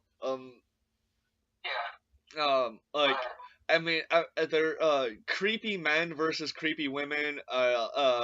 Creepy men are way fucking worse. I've never experienced a creepy woman. Like, I haven't either, to be honest with you. and And if they are being creepy, I don't notice that they're being creepy yeah, until it's like way too late, and then it's like, well, I guess I'm here now, so. yeah. So, anyways, in that episode, I was watching it, whatever, and like every time I looked up at the episode, fucking dude was fucking dying and had to restart or whatever, because I wasn't watching the whole thing. I was talking with them, and I just whatever, and every time I just glanced or whatever, or I watched the gameplay a little bit, watched him die a lot, and fucking whatever. But so you check out those Prey episodes too, because they're cool. I'm gonna watch everything. I'm gonna start everything from the beginning and watch it. I have to. Oh my god, dude! They have like 500 some shit videos. Well, I mean, for the game, like individual game, the very first episode that they ever did. I mean, let me be clear. Yeah. So from the beginning and Prey from the beginning. So the 2 games they're playing now are Prey and Shadow of the Colossus. So you can that's not much. Check those out. No, that's not much. There's 500 episodes. I'm like, dude. I'll never get to that shit, man. No, what is that other shit? The anime something about the other day. I've tried on once, but I haven't really gotten into it. It's like all the anime and like video games, like this in a gigantic fucking battle royale. But someone's making that shit on YouTube right now. That's fucking hilarious. I think I've watched like one episode and I just haven't been keeping up. Hey Jeremy, I also starred in an Easter video with Notebook Movies. What is this video? It's a FML Easter special #2, where I play an Easter bunny and I get beat up by kids because I'm trying to hit on their mom kind of, and I scared the little girl, and the little girl's brother kicks me in the nuts, and yeah, that's pretty funny. it's I know you watched it. I know you told me you liked it, and that video, it was really fun doing that, dude. The nut kicking scene took 3 takes. I had to get kicked in the. He never kicked me in the nuts anytime, dude. He kicked me like right in the upper thigh, whatever area. Because we told him that's where he should aim or whatever. And one of the times he didn't even kick me at all. Like he missed completely, but I still like ah. But the acting was real. Yeah. It was fun. It was really fun, dude. The kids were great. The one chick, I think I met her before. But the girl that played the hot mom or whatever, she was really cool. She was fun to work with. Like everybody was really fun to work with. It was cool. It was a good time. Oh yeah. So I'll definitely try to get you in another one, man. Cause I've been I told you before, he was trying to get me into. Like, he's been trying to get me into some of his videos for, like, the past month and a half. Oh, yeah. And, because he wanted to help plug my channel. That's really what he wanted to do. He wanted to help plug my channel, because at the end I do a little, like, hey, like and subscribe to this channel, and follow their Patreon. And then I take off the bunny mask, and then it's me in the bunny suit. It's not even a bunny suit, it's a unicorn suit, because you can see, like, golden wings and shit on it. Yeah, it's a unicorn suit that they just put a bunny head on.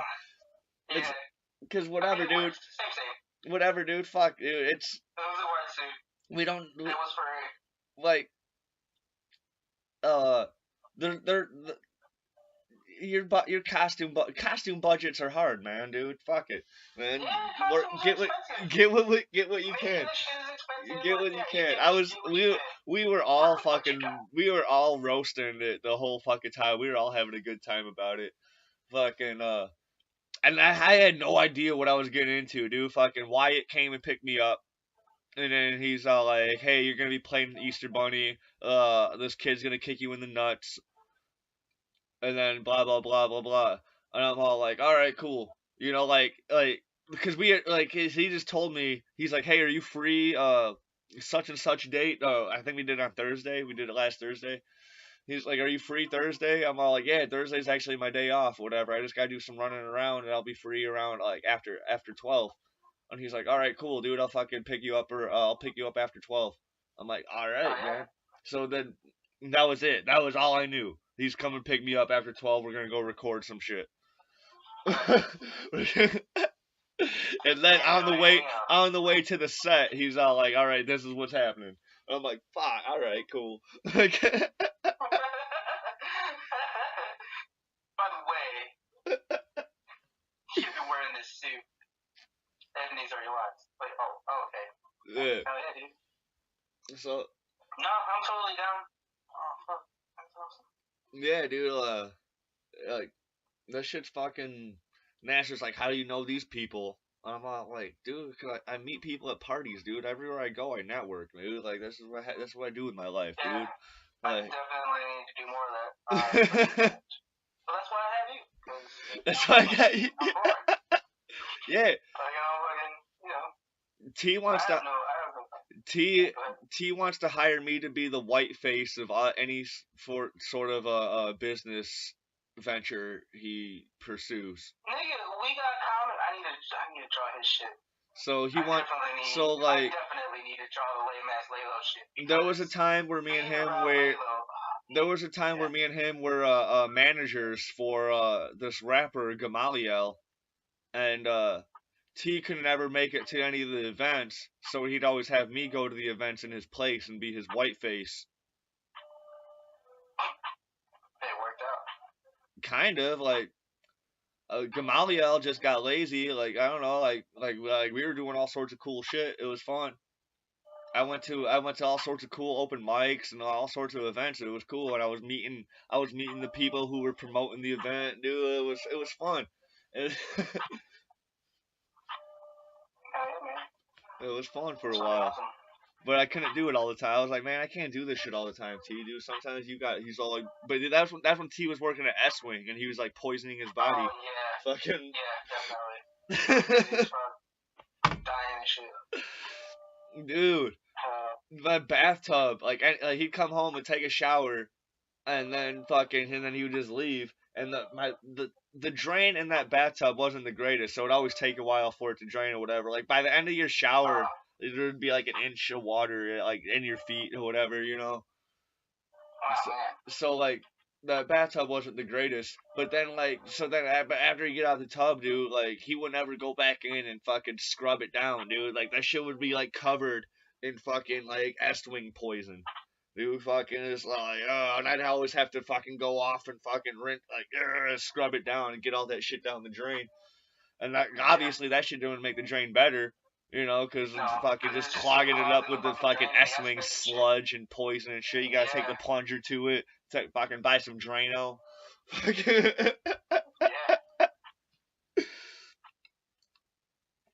I had a fucking monthly fucking Drano budget because he was living at my house at the time. That sucks.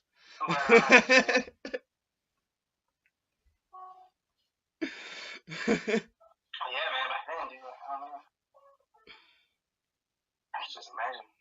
They'll leave rings in the tub and shit too. Fuck that.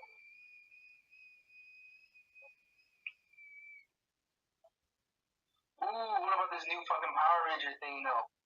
Tommy Oliver is becoming the villain. What's that? Is it a movie? The White Green Ranger. I don't know if it's gonna be a movie or if it's gonna be a show series or what. But yeah, dude. Because the comic books look pretty lit, and I didn't find out about them until too late in. Like I did see some last year when I was dating that girl, and but I wasn't buying comic books back then. And when I saw them, I didn't have any money either, because I was like, dude, these look super fucking lit.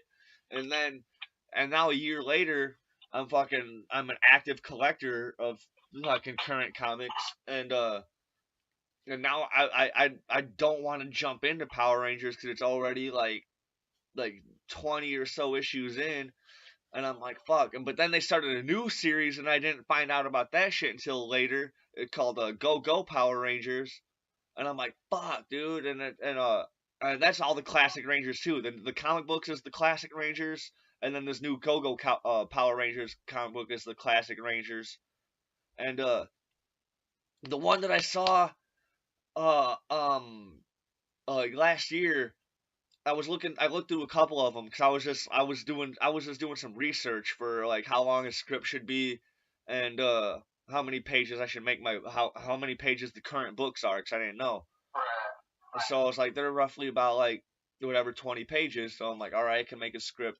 I could do like a 6 to like 9 page script and make that shit last 20 pages depending on how it's written. Fucking boom, I can. So I was like, all right, I got that shit worked out. But then I was looking through the fucking Power Rangers, and there was 2 Tommies. There was because I think one was from the future, and he one of them had like these like evil fucking like purple veins and shit on his face, and he was like all up on Rita's nuts and shit, and then there was there was the White Ranger Tommy that I think was like from the future or some shit. Cause like the current the Green Ranger Tommy was like the current Tommy, and he was all evil with the veins and shit on his face or whatever, and he had like white eyes, and it was all cool and shit looking. And then and I didn't read any of the dialogue. I was just flipping through the pages, and then like in the last page, you see the Rangers fucking standing up again, like, and there's these two huge fucking statues, probably like 20-foot tall statues of fucking Tommy, the fucking Green Ranger with the fucking Rita. Like, these are they're like gods and shit, dude. And the Power Rangers are standing up next to these statues and shit. And I was like, what the fuck, dude? This shit looks crazy. This looks fucking crazy, dude. I need to buy these books, but I think I need to I'm gonna find the trade paperback for the first volume, or for whatever first few issues, and then I might start collecting them in trade paperbacks. Dude, this thing is called Power Rangers Shattered Grid. It's the official trailer. Like, it just came out a week ago. It's a trailer for it? Yeah, dude. If you can hear the music that's playing right now, I'm gonna plug this because it's amazing. It's 24/7 lo-fi hip-hop radio. Relaxing beats to study, chill, and sleep to. The channel is run by this person, dude, girl, I don't know, steezy as fuck. And it's been streaming, and he does a lot of these things. He puts these mixes out a lot, and it's a lot of good music to just sit back and listen to, draw to, read to, you know, clean to, whatever you're doing. Yeah. Just kick back and relax. But yeah, that's my plug. What I'm doing. That support this. That's not a plug supporting you. That's a plug just supporting. I guess the plugs I was doing wasn't supporting me. They were plugging other channels. So like, yeah. I mean, I don't have a channel of my own to support right now. I'm not doing commissions right now. I'm not with so there's nothing for me to support. But once I have something tangible, like once I get finished with this book, I put it out, I'll be doing a lot of plugging. Dude, I'll pay you. I'll pay you. Once I start doing these commissions and whatnot, I'll get that going. I'll pay you $50 to draw me a fucking Emerald fighting Kyle Rayner Green Lantern. Emerald versus Kyle Rayner. All right.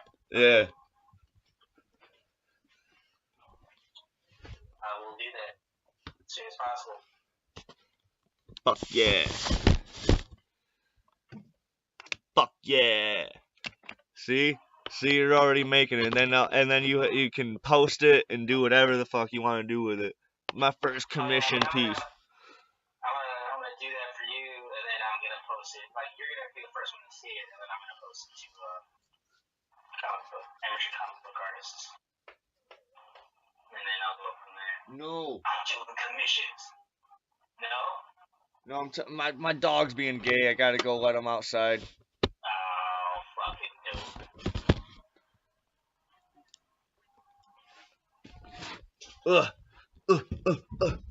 Yeah, dude. Like, I don't have any specific details. You like I don't know.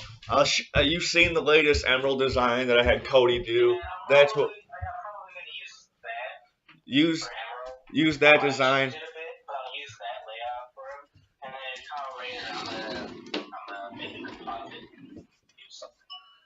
Kyle Rayner's my favorite Green Lantern. He's the only Green Lantern that matters. To me. Jerome! I'm watching this little. Jerome is the best Joker thing right now. Really? Other people think so as well? I guess. Have you? It's a trailer for the next little shit of it. Have you watched any of Gotham? I have not watched any Gotham whatsoever. I'm on the show. Watch some Gotham, dude. And then when they introduce Jerome, you'll be like, "Oh, dude, it's the gay kid from Shameless. Like, this dude's cool. I like him. He's a good actor." You know, like. Yeah. And then so like you're like Gotham brings in some really good talent to do this batshit crazy shit in this show. Like, it's the same premise as Smallville, where it's not necessarily just a young Clark Kent or whatever, a young Bruce Wayne just growing up or whatever, doing their young whatever shit. No, dude, it's all the villains already coming out and fucking. Like, the same shit happened in Smallville, where like Superman's already fighting Doomsday and fighting all this shit, forming the Justice League, and doing all this stuff before he even becomes Superman. And then the same shit's happening in Gotham, but I don't know. Gotham's just doing it in a way more entertaining way. That like everything's just batshit crazy. Everything's just so like you get introduced to Poison Ivy, you get introduced to the Penguin, Riddler. Uh, they made a nod to Bane in one of the latest episodes in the most fucking stupidest way. So this dude Jerome, he's not necessarily the Joker. Everyone said, like even the producers say Jerome is not Joker. Jerome is Jerome. So, but dude, he is every arc of the Joker. He's the Joker that cut his face off and stapled and stapled it back on or whatever. Dude, he's a crazy. He grew up in a fucking circus, and Yeah, dude. Like, I feel like he's the Joker that we should be getting. dude, What it sounds like, but then they're gonna make him into the Joker's predecessor. That's what they hinted at. Like the first time he started doing this iconic fucking Joker laugh, they hinted at because like he supposedly died, and then so then he comes back, or no, he supposedly died, but then like all the news and media whatever was like playing his fucking laugh and all this sinister shit he was doing. So then like all these random crazies were in the middle of Gotham Street whatever, and they were all imitating the fucking laugh whatever. So you're like, oh dude, so he's actually just inspires someone to become the Joker, or or in actual DC continuity, there's 3 Jokers or whatever. So so he inspires people to become the Jokers or whatever. But no, later on he comes back or whatever, and all these people become they become like this his henchmen. So like, all right, dude. And so every time he comes back, dude, it's crazier and crazier. And now in the most recent season that he's in now, dude, he's 100% fucking the Joker, the best live action Joker I've ever fucking seen in my life. But you get introduced to fucking Mr. Freeze. You get introduced to fucking the Falcons, the fucking like all it's dude, Catwoman's in it, but Catwoman's the same age as Bruce Wayne. She's a kid or whatever, but yeah, Selena Kyle, dude. She, they introduce her in the show in the cheesiest way, like people call her Cat and all this other dumb shit, but that does not stick at all, dude. They fucking just like some of the shit in the pilot is just a little too much, like. They introduced you to Poison Ivy. She's a little girl too, and her name is Ivy. Her name isn't Pamela Isley anymore. Her name is Ivy or whatever. She's just this awkward kid or whatever. But then she goes through some like Pokemon metamorphosis shit where there's one time she falls into some fucking sludge or whatever, and then she comes back out of the sludge and she's like this fucking older hot chick. And then it happened again the second time, so she's evolved into her fucking her final Pokemon stage, where she came out of a fucking like some sort of like flower pod, fucking nasty, like the episode of Always Sunny in Philadelphia, where Danny DeVito covers himself in fucking uh like Purell, and fucking and comes out of that. It looks like that shit where she just comes out of this fucking and now she's a whole different actress and another like totally hot chick or whatever. I'm like, all right, dude, like, but she's technically still a little fucking kid. She's the same age as Selena Kyle and Batman or Bruce Wayne. They're she's like, just a different actor now. Yeah, but she's an adult now. She's a totally Dos Ex Machina, and she has these dope ass fucking Poison Ivy powers now, where it's all like, oh my god, dude, she's OP as fuck right now. She's super OP in the fucking series right now. I mean, she's always been kind of an OP character though. She's utilized, right? Like yeah, definitely. She can do some fucking damage.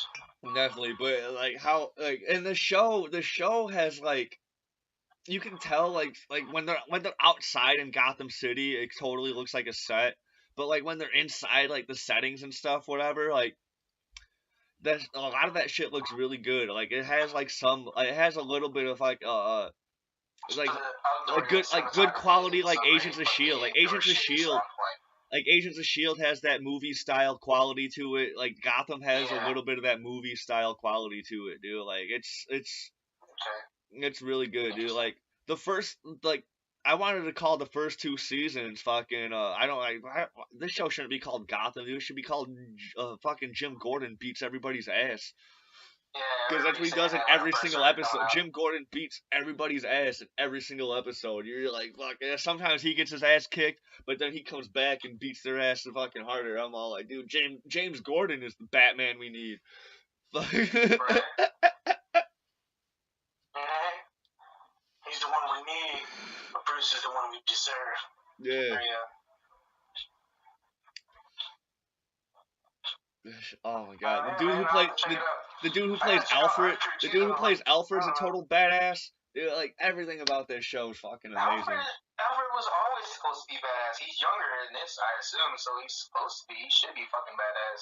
Yeah. He should be flexing his Alfred iron. Bruce Wayne's like in the second season, he's still like a little ass kid. He's like, teach me how to fight. He's like, your bloody ass don't know how to fight. You know, like and he just starts beating the shit out of him, you know, they got the gloves on in the fucking next scene, you know, he's just beating the shit out of little Bruce Wayne. He's like, put your guard up, boy.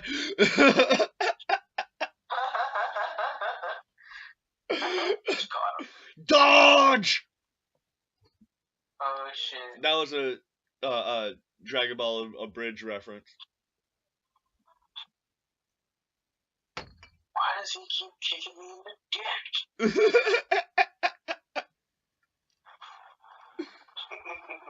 I don't have to plug Team 4-Star, dude. Everyone across the fucking country knows about Team 4-Star. Everybody knows about Team 4-Star.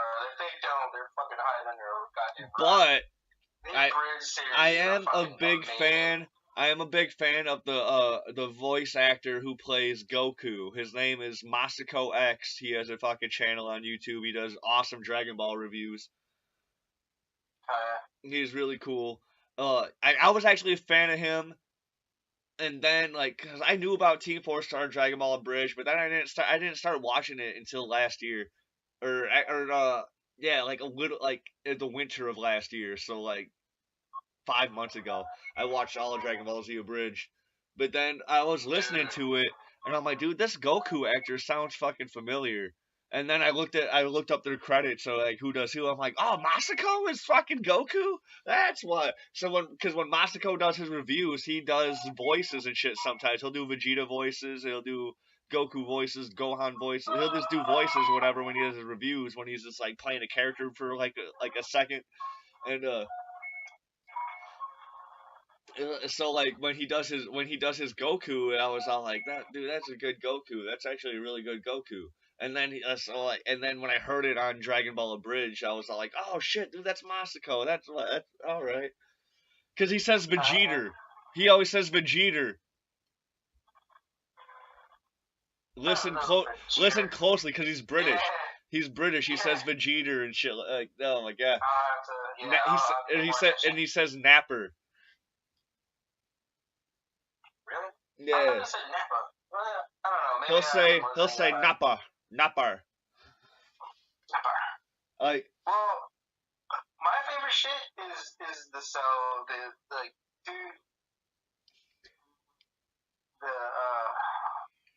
the Cell Saga, like, abridged, Imperfect Cell Saga abridged is my favorite shit out of all of the Team 4-Star shit. Because it's the best fucking version of Cell ever. Like, he's the perfect fucking villain. Whoever did that voice and whoever wrote that shit was fucking genius. Do you know the story?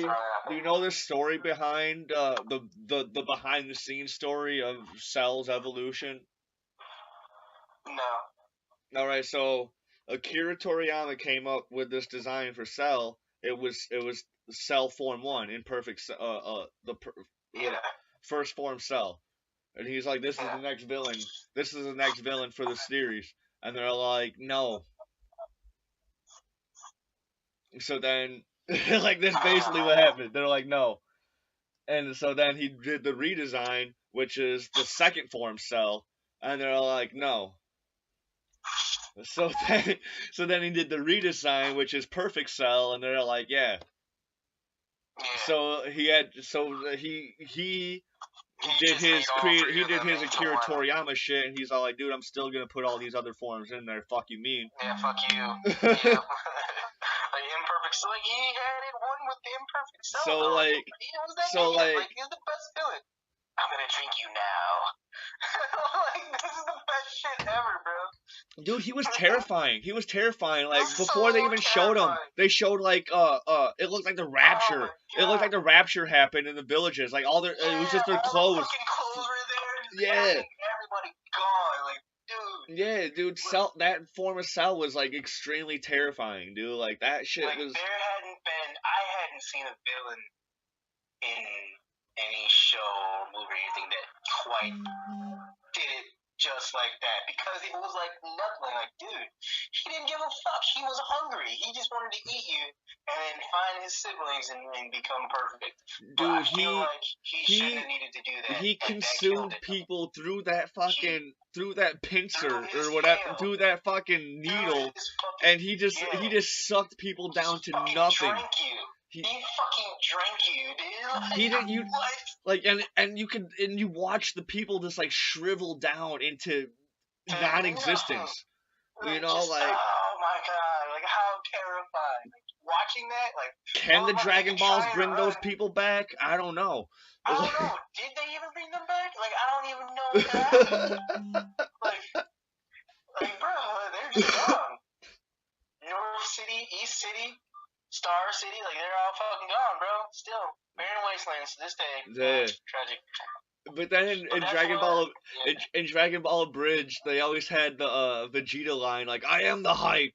But then when they introduced Mr. Satan in the Cell Saga in Dragon Ball Bridge, and Krillin or somebody's like, "Oh, I thought you were just some sort of hype man." He's like, "I am the hype."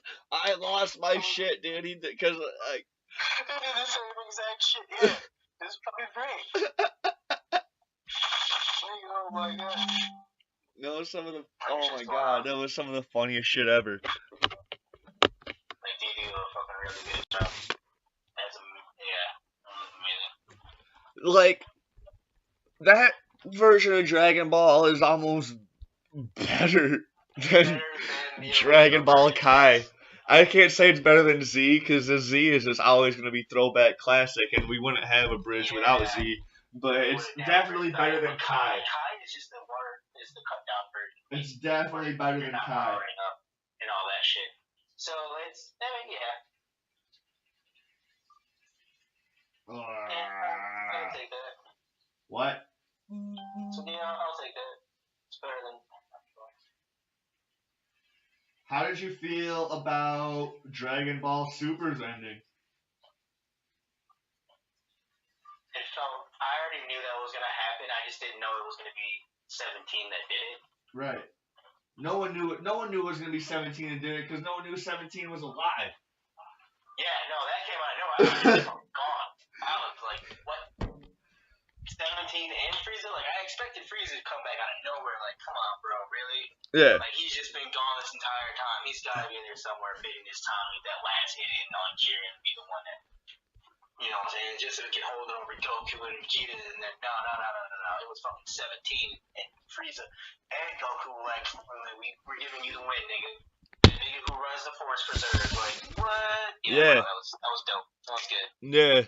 Cause then. And then he wished all the universes back with the Super Dragon Balls. Like, yeah, that was. Cause normally he wanted to go on a cruise with his family, or whatever. Yeah. But originally, yeah. I'm like, bitch, you like, your wife is, your sister is friends with the richest fucking person on the planet. Yeah, like, yeah. She's basically the fucking. She runs, yeah. So you can go on a cruise whenever the fuck you want. Yeah.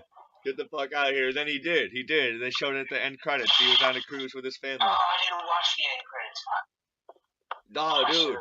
There was all sorts of cool shit at the end credits, dude. They showed Frieza. They showed Frieza fucking rising up with a new fucking empire. He's all like, "I'm back, bitches," and like, Oh, because they wished him back to life. They kept their promise. yeah, Whis. No, Whis brought him back to life. Oh, what? Yeah, cause They resurrected him? no, cause they're like he's like, this is a request from Beerus since you were fucking so dope in the tournament. Fucking bing, boom, his halo disappeared and all his bruises were gone. He's all like fucking totally recovered. No, boy, no. So then at the end credits, dude, they show Frieza with a whole new empire. He's all like, "I'm back, bitches, fucking recognize." Yeah, that means he doesn't have to do anything differently than what he was doing before. Yeah. Because he doesn't have that promise. I don't know. All right, fuck yeah. Yeah. So then there's also a final fight scene with Vegeta and Goku, and Vegeta's all like. Vegeta's like, "What the fuck is up with your Ultra Instinct, bitch?" And he's all like, "I can't do it." And he's all like, "Ha! I'm better." Because we got Super Vegeta Blue. Super Vegeta Blue is as strong as fucking, or if not stronger than fucking Kaioken.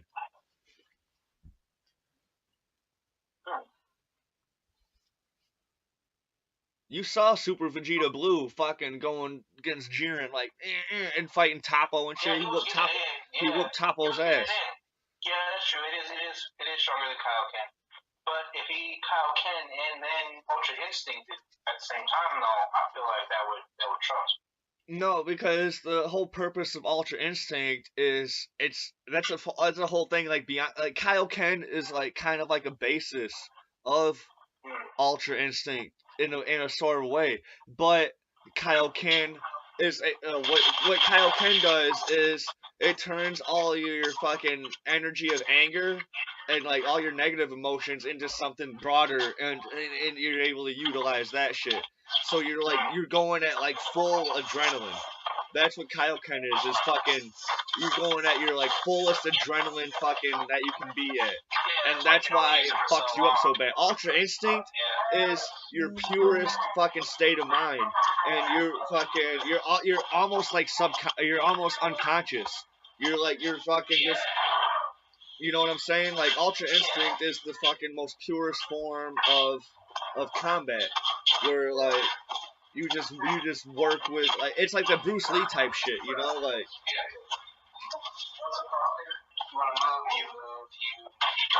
You don't think about it, you literally just react. Yeah. That's what we was trying to train. Yeah, so like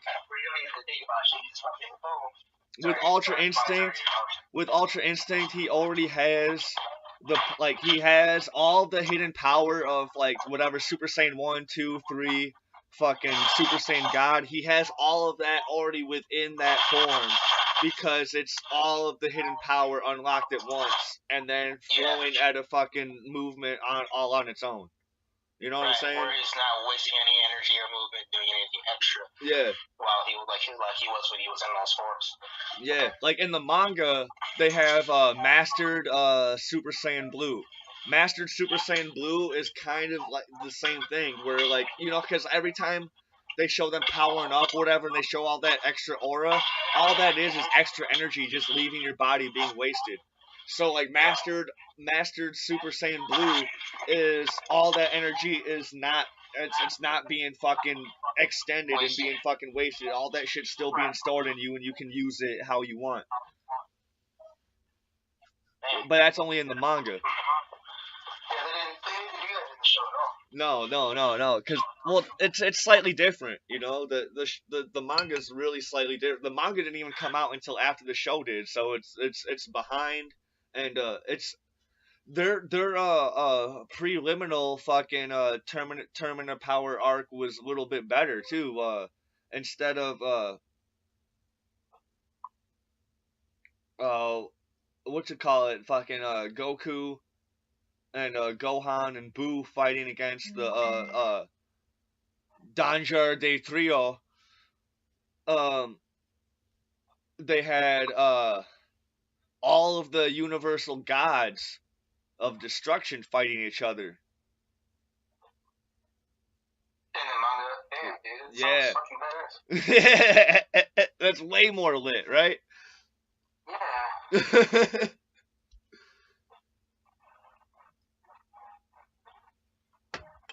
Yeah.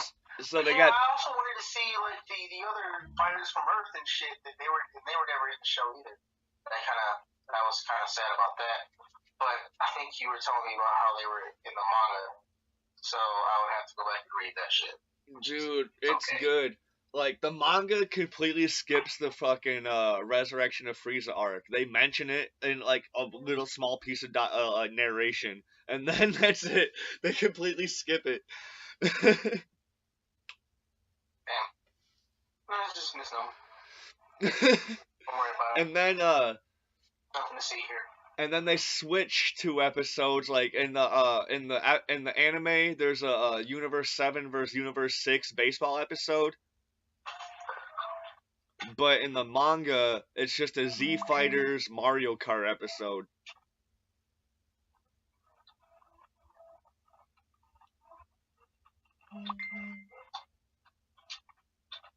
But what the fucking anime did is they made a really cool self-aware Yamcha joke. Where did what? Yamcha go? Yamcha did like, cause Yamcha was like the star of like this baseball arc or like this baseball episode of the Universe 7 versus Universe 6 playing baseball, right? And so like for the winning fucking home run, they have Yamcha in the fucking dying fucking Cyberman pose, but he's fucking got his fucking hand or whatever. He's got his hand or whatever on fucking home plate or whatever, fucking still making the fucking home run or whatever. But he's in the fucking dying fucking Cyberman pose, like that classic fucking dying fucking Cyberman pose that from the Vegeta arc that's been a meme since memes have been made.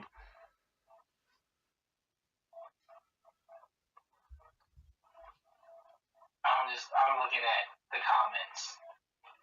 What comments? Now you're using my face as your profile picture. I haven't looked at it yet. I haven't looked at it. Fucking Nasser said J-Bags and fucking Justin being Justin's I'm infamous as fuck. And Junior's like, nigga, you're a joke. That's why you're famous. It's like, and it escalated. Yep. Get bored. Yeah, dude, like I didn't know Nasser was gonna just go out of hand when making the joke lame, because I told him like the inside scoop of it, and then he just went crazy with it, and I had no idea. I had no idea that he was just gonna go that out of line and just fucking just do it whenever. I'm like, dude, it's not even funny anymore. Like, no, yeah. Well, he's got a couple other people doing it too. He's got Eric doing it, and I'm like, dude, like, and I'm like, dude, this, like, it's funny when like we do it, like people who actually like know each other, and you know, it's funny when we do it and just rip on each other. But then when like all these outside people, or if like they don't even know the story, the jokes, or the fucking any of the fucking history behind it, dude, like, ugh, it's like internet's a shitty place sometimes. Yeah, a little bit. It's alright though. Like I don't like it sucks, but I'm like, nah, it's alright. Well, because I mean, it's for the people that don't even know who Bags is. Like, yeah, how is it even funny? How is it even funny? Don't understand. Because it pisses me off. That's why. That pisses me off. That's all they know and get out of it is that it's like, I don't like it. But it doesn't. It doesn't like. But they don't get the context of why I don't like it.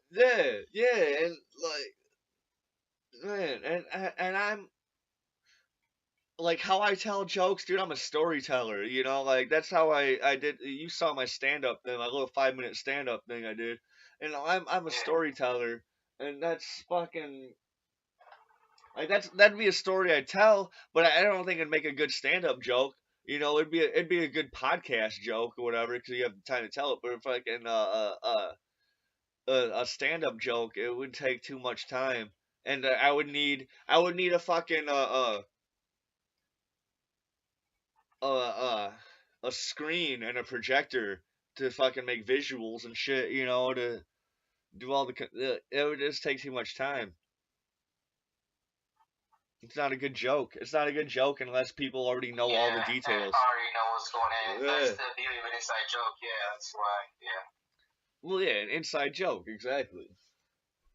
That's why I even commented on Eric's thing. I was like, y'all didn't even know Bags. Yeah.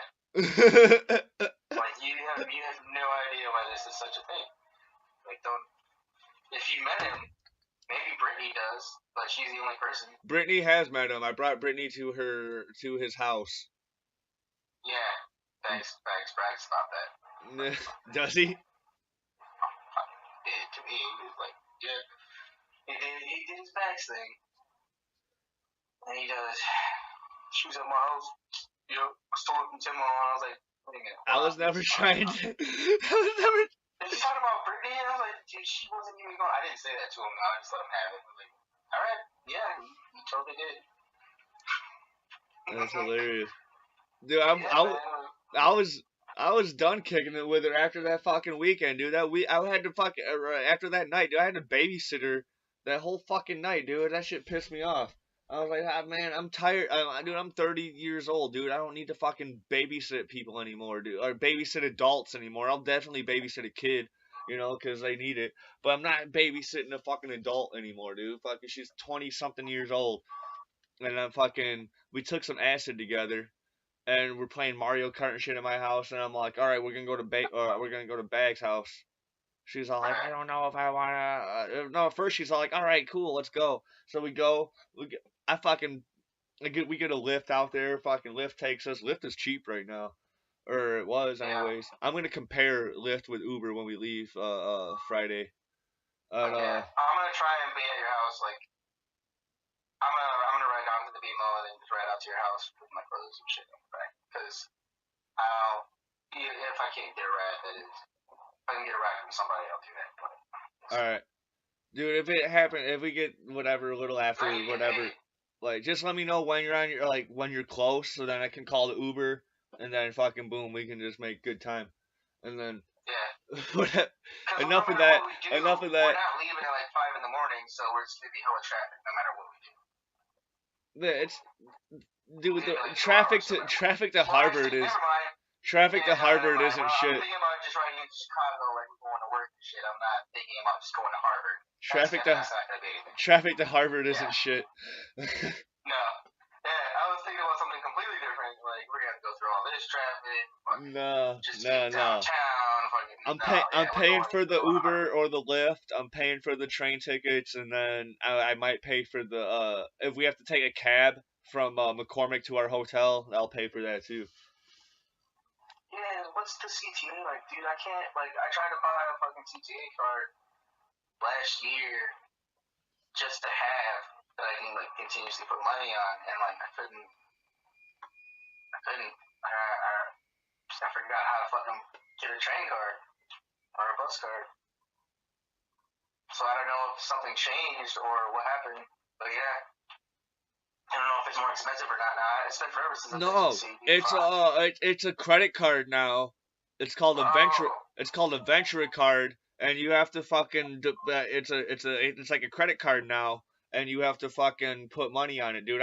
Last time I was in Chicago, a couple of years ago, I was visiting Nasser at his house for a graduation party, one of his sister's graduation parties for college, and which you're coming with me to this next one.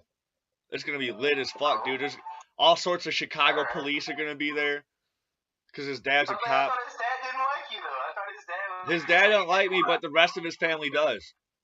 What the fuck? Yeah. That's hilarious. Yeah. You need to bring me around. I don't know how that's gonna work out. Maybe I should keep my beard. You'll be fine, dude, because they're like, oh, he's bringing a black guy. That's cool. Fucking Nasser's dad's best friend is this fucking Cuban dude. He kind of looks like he's black, but he's I think he's Cuban. I don't know. He might be black. His name is Red. His name is Red, but he tells these most fucked up stories. He tells these fucked up stories about like police brutality and how he's like proud of it, like beating up inmates like against bathroom sinks and shit, like. And he's like proud of it, dude. He fucking and he'll be drunk as hell, dude. He drinks this whole bottle of fucking vodka to his face, fucking. He'll just start ranting and raving about these stories. But like this the way he tells the stories are hilarious though. It's all like, what the fuck? I gotta do this. I'm down. You gotta come with me. But anyways, what the fuck were we talking about before that? Oh fuck. All right. I don't know. Something. It's 9 o'clock. Sci-fi? It's 9 o'clock. Oh, we were talking about Dragon Ball Z, and then somehow we got going into Chicago, buying the bus cards and shit like that. Oh. Getting into Yeah, I borrowed Liam's bus card when I was staying with Liam for a couple of days, and he had his studio apartment. He's back there now. Fucking awesome. Yeah, I know. Good for Liam. Yeah, so I was staying with him for like a while, and then so he let me borrow his Venture card. I gave him like $5 or something, and he's all like, he gave it back to me. And I came back to Liam's house with like this whole like mountain full of food from Nasser's house. Oh shit! I thought he was happy. Oh, dude, he was, dude. I was all like, I'm like, dude, I got ribs, I got chicken, I got these fucking rice things that are wrapped up in like seaweed. They're fucking delicious. I told Nasser, I'm like, dude, have your mom make me some more of those motherfuckers and mail them to my house because I want more of those fucking rice seaweed things. He's like, I hate those things. I have them all. They always make them. I'm sick of them. I'm all like, dude, how could you be sick of that shit? Like, that shit is awesome. That shit is awesome. Oh man. But yeah, I had like a mountain full of food, dude. Like, I'm riding the fucking train, or riding the bus and shit back to his house with like all this fucking food, and I have like a backpack full of beer too. And he's like, so I'm sharing. We're eating this food, we're drinking the beer, and we're just having a good old time. And then we're like, let's go to the bar. We go to the bar, dude. Every time I go to the bar in Chicago, dude, some fucking cougar is fucking hitting on me, and I'm all like, man, I don't have the access to any sort of fucking ways to follow through on this fucking adventure. How do you not? You go home with them. I can go home with them, but then I don't know where the fuck I'm at.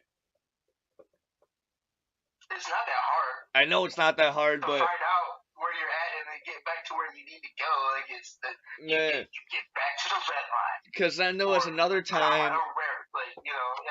There was another time when we were doing the NFL draft, and I stayed the night in Chicago one night at Brandon's house, and we went out fucking karaokeing and stuff, and there's a cougar hitting on me that night, and I'm all like, man, I gotta work in the morning, like, fuck, dude, like, I don't know where I'm gonna be at, I don't know I don't have enough time to figure out where I'm gonna have to get to, like, where I gotta go to get to where I gotta get, fuck.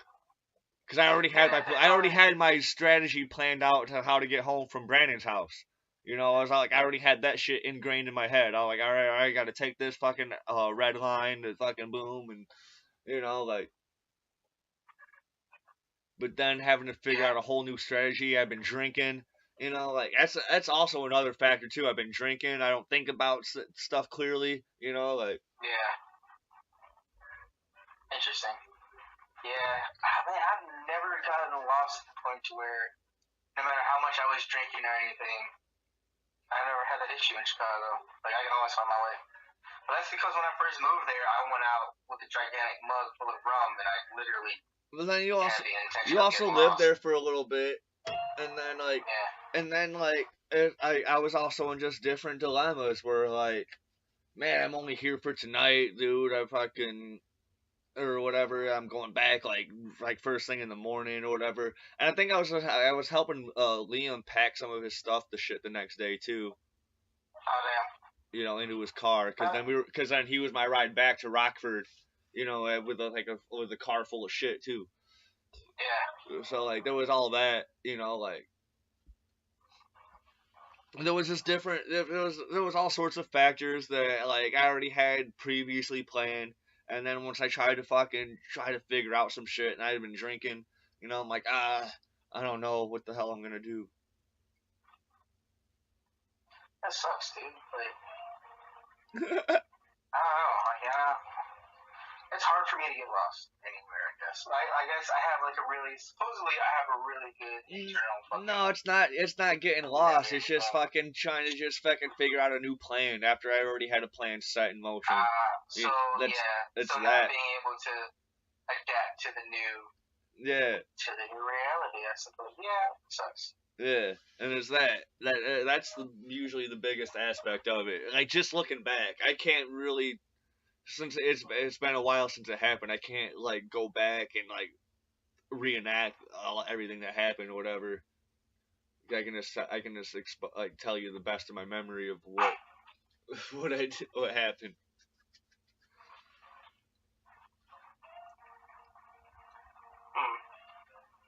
I've never been in a weird situation like that. It's fun.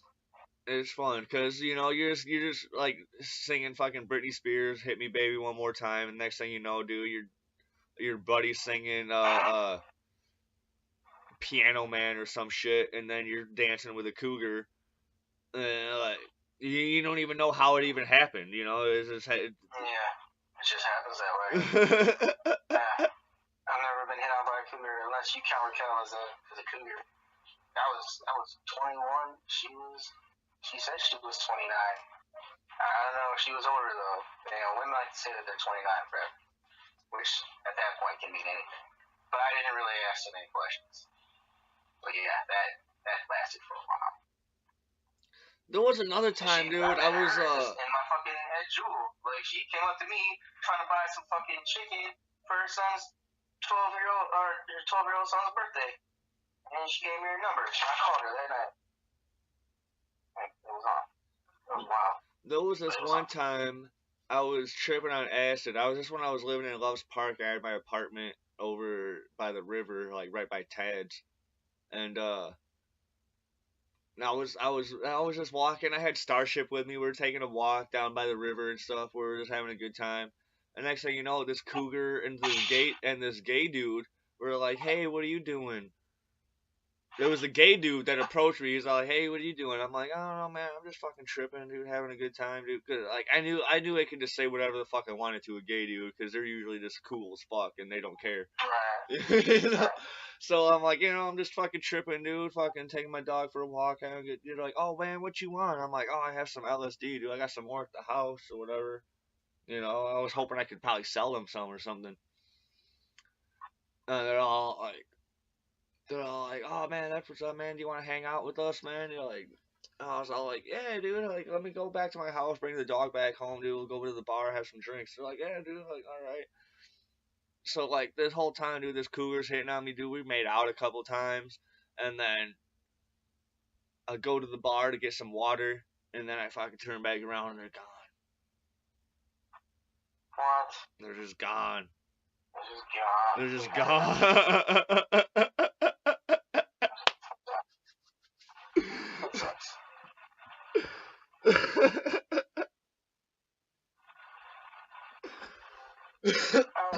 Experiences like that. Usually I'm not the gay dude even comes up to me. He's all like, "What do you think about my friend?" I'm like, "Dude, I'm like, dude, she's kind of hot, dude. She's freaky. I like that." Yeah, that's weird. Yeah. I was like, "What the?" Yeah, I don't know. Were you missing any money or anything like that? Were you missing I don't know? No, I didn't have any money on me, dude. I was just drinking waters at the bar. No, so then shit there's no I don't know. That's weird. Yeah. Something gone.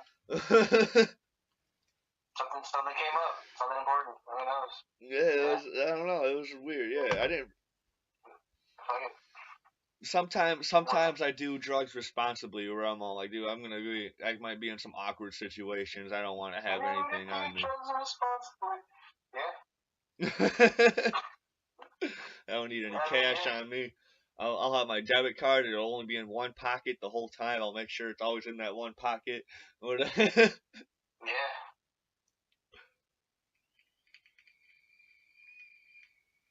Like when I go out, yeah, that's what I need to do. Is I need to take out a certain amount of money and leave my debit card at home. That's what I would do.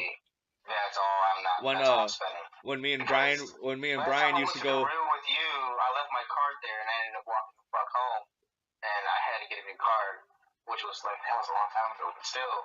See, I would anytime I knew I was gonna go out drinking, I would just fucking. All right, I'm bringing fucking $40 cash, dude. Fucking boom, if I need to spend more than $40, I'm not drinking anymore. Whatever, fucking boom. I got $40 cash on me. Fucking boom, leaving my card at home. I got my ID. Okay, that's all I need. If I knew I was gonna go out drinking, that's what I'd fucking boom, $40 and fucking boom, like. Yeah, I don't even like drink anymore. It's gonna be so fucking difficult. I guess I will maybe a little bit this weekend because I haven't seen my homie Mike as far as in so fucking long. And he's already fucking excited because I told him, like, dude, I'm going to be in town for 6 weeks. He was like, you working it? Or are you going? I was like, I'm going. He's like, fuck yeah, nigga. We're going to get into some shit. You want to go to the old neighborhood where we used to go fucking drinking and shit? Or do you want to go locally, like, where you guys need to be staying at? I'm like, I don't know. This is where we're going to be staying, so I was like, I'm going to look some shit up, see what's around there, then let me know where you guys are staying. Cool. Shit. You told them where we're staying? Yeah, I told them where we were staying. Cool. So that'll be fun. It's gonna be fun. I think it'll probably be more lit to probably drink around where we're staying because there'll be a lot of people like in cosplay and stuff from con and stuff just fucking being out and about. Yeah. Because that happened to me one year. That actually the night that I stayed in town stayed the night for whatchamacallit, the NFL draft, because it was the same weekend as Comic-Con. Then we were setting up, and I was all like, "Fuck, dude!" And that was the one year I didn't go to Comic-Con that I've been going, was because we were doing NFL draft, and I was like, but I stayed in town that night, and me and Danielle went to this bar called Geek Bar, where our friend from high school, Nick Vital, was working. His dad's a judge and shit, dude. I don't know if you ever partied at his house on Spring Creek, but maybe but anyways, I went to one of his parties. Yeah. But anyways, he was working at Geek Bar, so we went to Geek Bar, and then there's all these people at Geek Bar, dude, fucking just in cosplay, whatever. Everyone's playing like Cards Against Humanity. People were playing D&D. Dude, like this bar was fucking awesome, and like it doesn't exist anymore. It doesn't exist anymore. Oh no, that's terrible. Yeah, cause I ran into Nick this past Christmas at Irish Rose, and I was like, dude, what happened with Geek Bar, dude? That place was awesome. He's like, it was awesome, but they fucking ran it to the ground.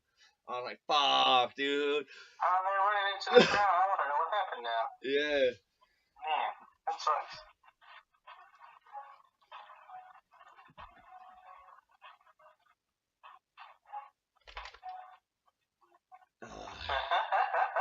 What?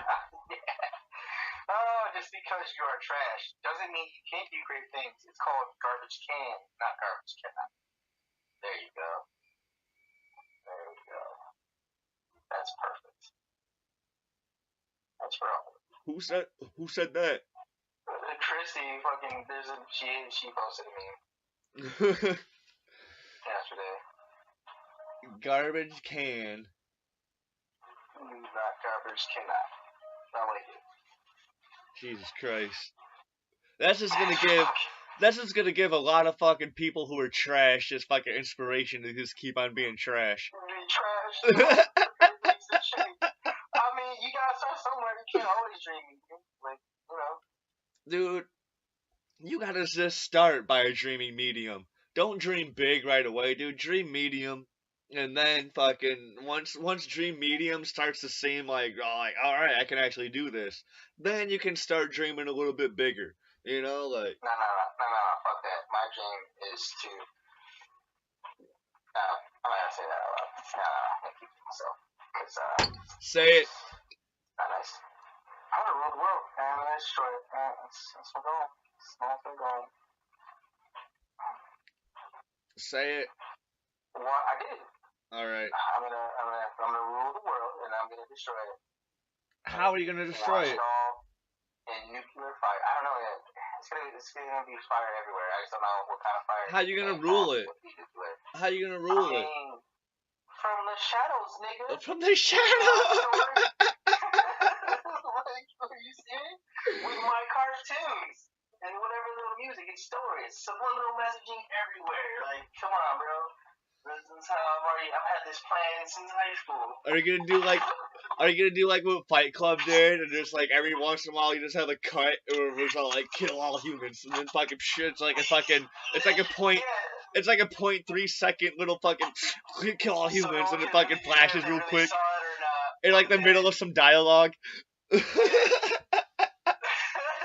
be glorious, bro. Like, yeah, it's gonna take a while, but then it's gonna happen. I'll be an old man by the time it does, but I'll have had my way. So you're gonna die being like you're gonna die ruling the world like, but you're gonna be immortalized through your fucking archaic ideologies. Oh, exactly.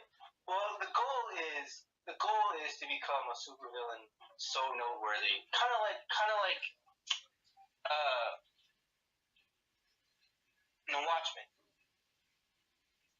Adrian Dr. Manhattan basically did what he did and took all the blame so that the world could be like, you know what, there's a bigger threat here. We need to stop fucking around with each other and actually unite and take care of this, because this is far more important that we stop this. That's not what happened, dude. Adrian.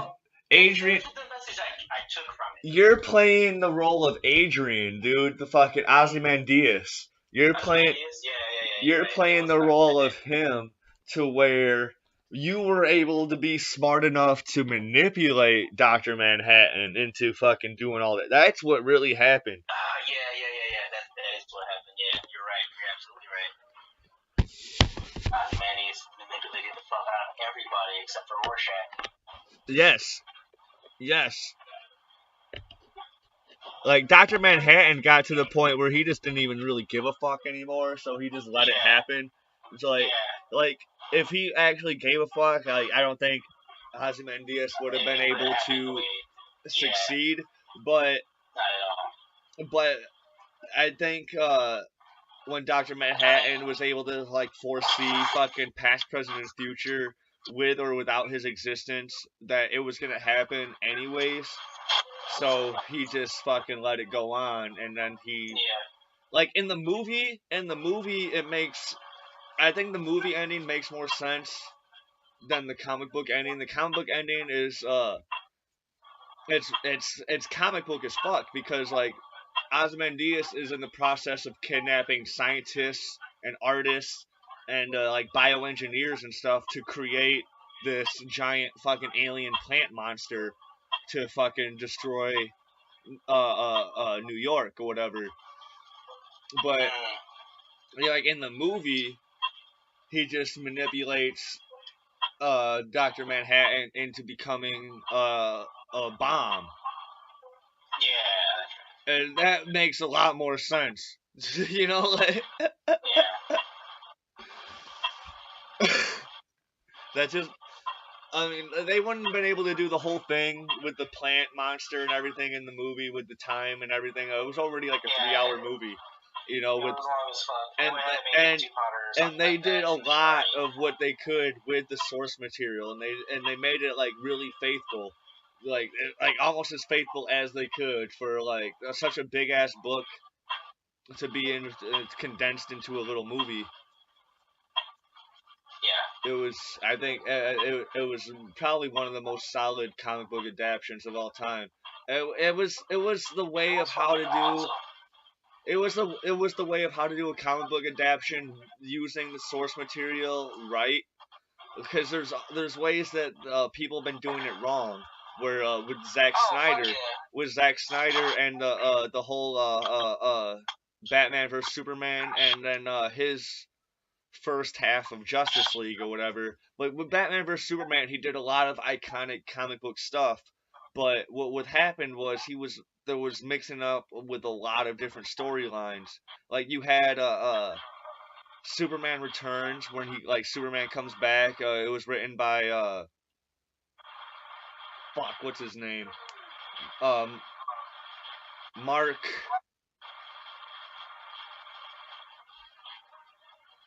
Fuck, I don't know. Dark Knight Returns, where Superman's like 50, fucking, he's an old man. He's like old, Yeah. and he's retired, and he's just fucking just shooting the shit, just being Bruce Wayne, just doing whatever. But then all this sort of shit happens, and then part of it, Superman comes back. He works for the government and shit now. Superman's a hired lackey from the government. He's like, I gotta take you down. You're fucking going rogue. And he's all like, dude, fuck you. You know, so they do that whole fight. Like, what the fuck are you going rogue? They do that whole fight where, like, and Batman even hires fucking Green Arrow to fucking make like a kryptonite arrow to fucking, and then Batman ends up winning the fight or whatever, fucking technicality or whatever, because Superman is inhaling the fucking kryptonite dust and all this stupid shit. Yeah. And he's like, and Batman's all like, I could have made that concentrate even stronger if I wanted to, and fucking blah blah blah blah blah, all this shit, and just recognize I'm the fucking man who beat you. And there's all this cool shit in that comic, and they tried to put that shit in there in the movie, where you got the metal suit, you got the fucking older Batman. You got the fucking, because like in Batman vs Superman, Batman's been Batmaning for like 20 years or so. Yeah, he's old. You know, because even in Justice League, they make reference to like Penguin and all sorts of other Batman villains. So, so like they try to combine, they tried to fucking put that into a story with like a few other storylines that I'm not necessarily as familiar with, but from the reviews I've read and I've seen online, they're like they seem to follow up like with how like so they try to mix in like 3 different storylines into one, you know, and Marvel does the same thing, but like I don't know, Marvel just does it artfully. Yeah, they do it better. Like they do it with more. Like they actually appreciate the source material that they're taking it all from and mixing it together. Like they actually take the time to make sure they do it right. Whereas the Justice League, it was alright. Like Batman vs Superman was, I don't know, I didn't really. It was okay. Like it was like you said, like the way they mixed it all together, it could have been done better. It was like they just rushed out. And it took until the fucking extended cut for people to actually even understand the movie. You know, like you couldn't just go to watch it in the theaters and be like, "What?" Yeah, everyone's like, "What the fuck is going on?" You know, like you had to wait until the director's cut came out to fucking actually even understand it. And it was kind of like that with Justice League, where they had to have an extra cut. There was a different cut, isn't there? Well, what happened with Justice League is with Zack Snyder, his daughter had committed suicide during production of Justice League, so he left production to go deal with obvious family shit. So then Joss Whedon took over directing, and he directs all the fucking Marvel movies. Or not a lot of, but not all of them. But he directs he directs a lot of the Marvel movies, and he's a executive producer for Agents of Shield. So he's like a really just head on this Marvel guy right now. So then he took over directing for Zack Snyder, and then you can notice some of the scenes where direction has changed in Justice League, where like when a lot of the when there's a lot more comedy and stuff added or stuff, you can tell that's like some Marvel shit that's been added into the shit. So like but so there's a weird. But surprisingly, the scene with Aquaman sitting on top of the lasso of truth, that was actually a Zack Snyder scene. That was not a Marvel scene. Which one? the scene where Aquaman is sitting on top of the lasso of truth and he's going on that rant and then he starts like expressing his feelings and shit. Oh yeah, yeah. That was actually a Zack Snyder cut and not a Joss Whedon cut. But it seemed more like a Joss Whedon cut. So if it seemed like he would have been going in that direction anyway, if he would have been able to stay on. So just In a way, but in his own way. like Yeah. the whole Superman Resurrection cut was all Joss Whedon with the whole fucking we had the little evil Superman for about like a minute, you know, when he's fighting the rest of the Justice League, and then Yeah, like Batman calls in Lois Lane or whatever. That was all Joss Whedon. So like there's that was probably the best part of the movie. but it was supposed to be a little bit darker and more serious. It should have been. Honestly, it should have been. Like it would have been. It would have been better if it was. But it's still like the best part of the movie. But like that was just like it like there's some obvious scenes where you could tell who had more control over what or whatever, or who did what scene. But then there were some that threw you off. That's the part I was trying to bring up. There was some that actually threw you off. No, yeah, there were. There definitely were. That's why I didn't jive, I guess. Yeah. And then like this is normally stuff I never really cared about until recently. Like I've always cared about like the process of filmmaking and all that stuff, but like it's been piquing my interest a lot more. And I brought it up earlier, dude. I watched this documentary of the making of Clerks, and because it made me think when you were talking about how that author you like was going through all these different edits and going through all these processes, getting his book out, making sure it was fucking top notch when he got it out.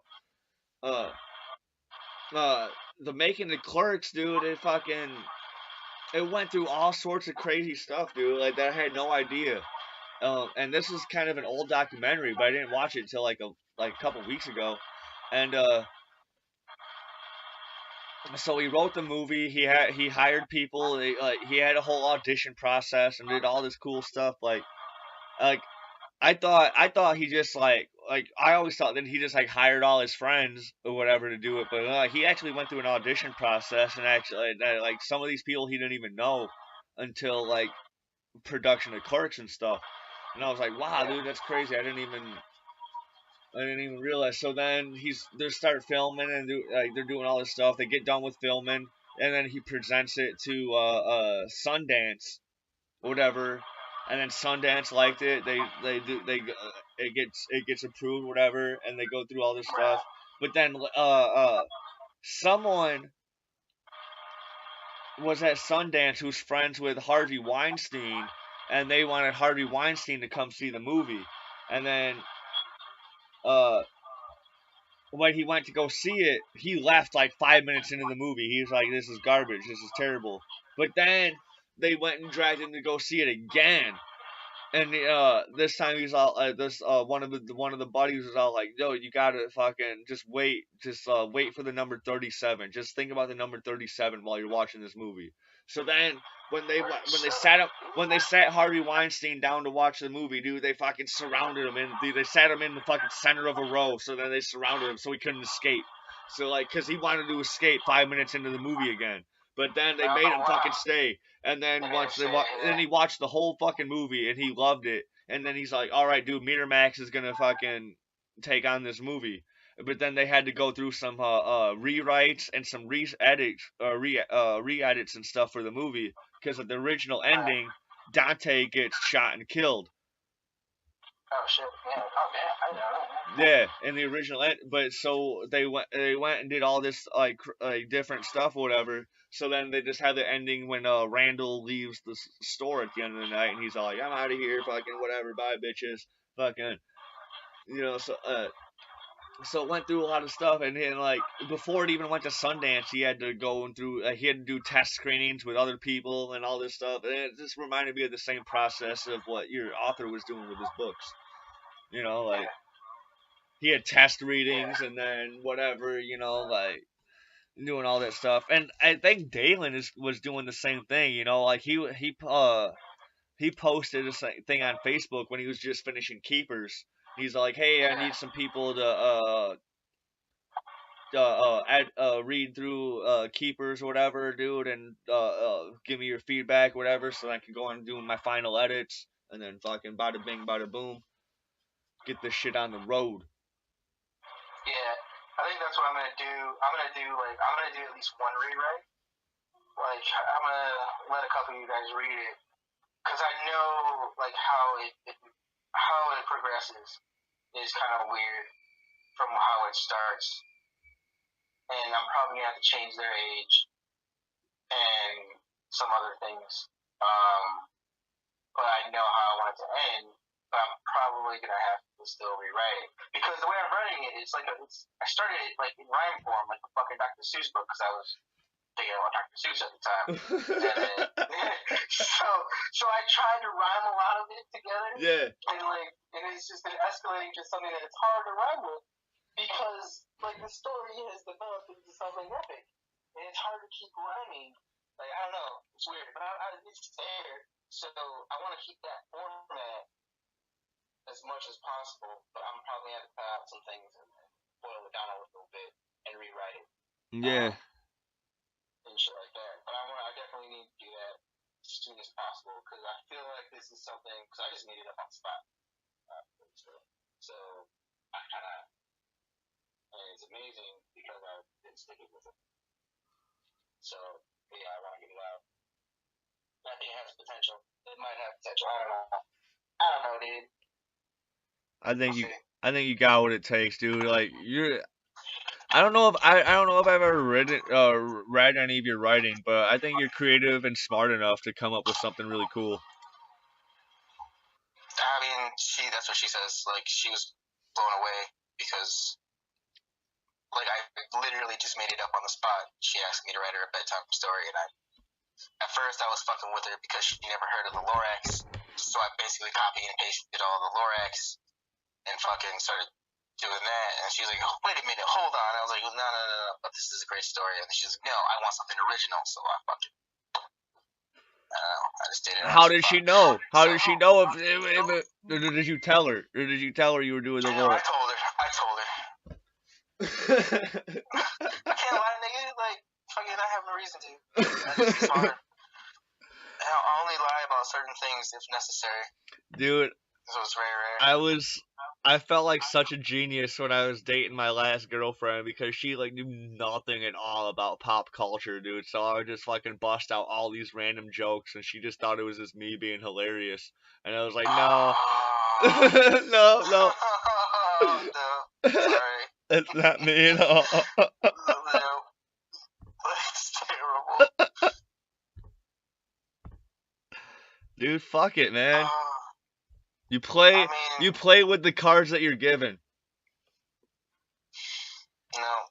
If you can't like me for me, then yeah, fuck you. Well, that's what I do. I talk about I make fucking jokes about shit that I fucking see in movies and TV or whatever, dude. That's what I do. Yeah, there's nothing wrong with that. That's what you gotta do.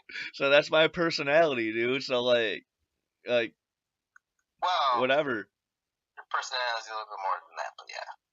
It is, but it is when people get to know you. But at first, people don't understand that, and they just think you're you're a fucking fake time druggie or something. I'm retarded. Yeah, a little bit. But it's like, no, he's not it. He's not retarded. I tell everyone at work. I tell everyone at work I'm retarded. Oh yeah, so you just let go along with it.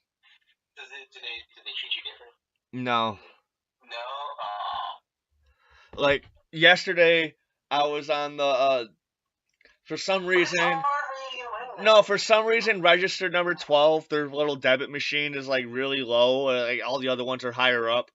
And I was like, why? I don't even know why this one's low. And then this girl in Nessa's all like, oh, that one used to be a handicap register. And I'm like, oh, that's why it's fitting that I'm on this one then. You know, like. That's great. Did they laugh? Yeah, dude. like the staff there, like the staff there, like the people there, like were like me, like on the same level, dude. They're all fucking awesome. Oh yeah. Yeah. That's good. That's good. Spooky. It makes working.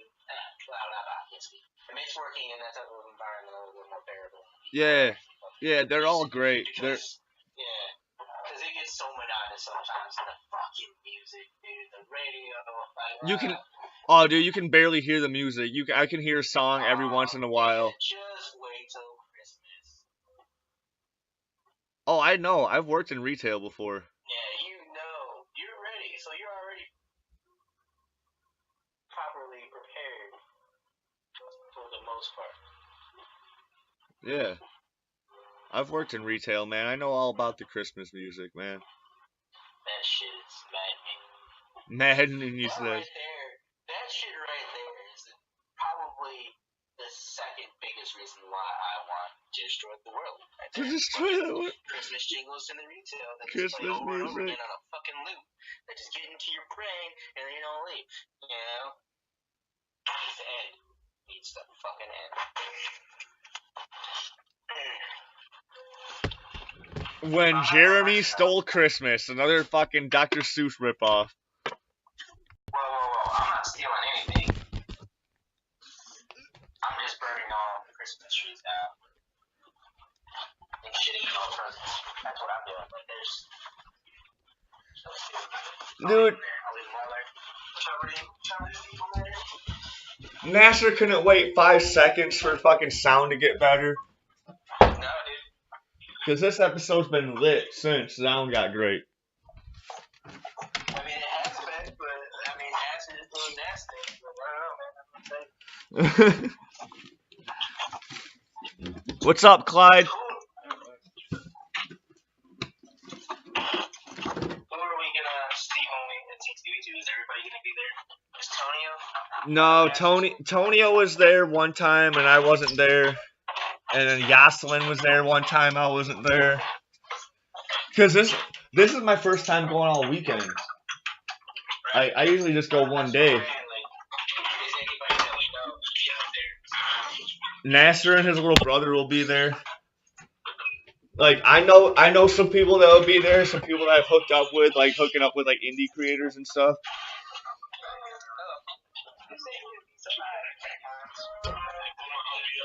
What the fuck is all that noise?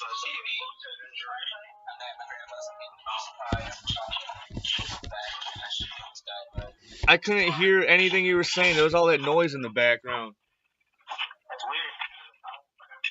Can you hear me now? Yeah. I'm saying I'm at my grandma's getting a piece of pie. Ah. That's your grandma's TV. Yes, my grandma's TV. Dude, the mic on your phone or whatever you're using is incredible. My headset, yeah. Oh, it's your headset. Okay, that's why. Yeah. That thing picks up everything. Oh, yeah. From a distance. Like, Yeah. I could be far away from my TV, my bed, everything. And everyone's just gonna hear me.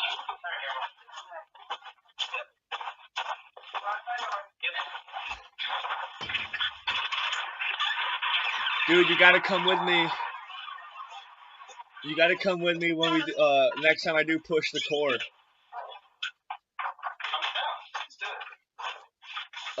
Cause they do have 4 mics, or like we could even probably share a mic if they have their 3 guys with them, whatever.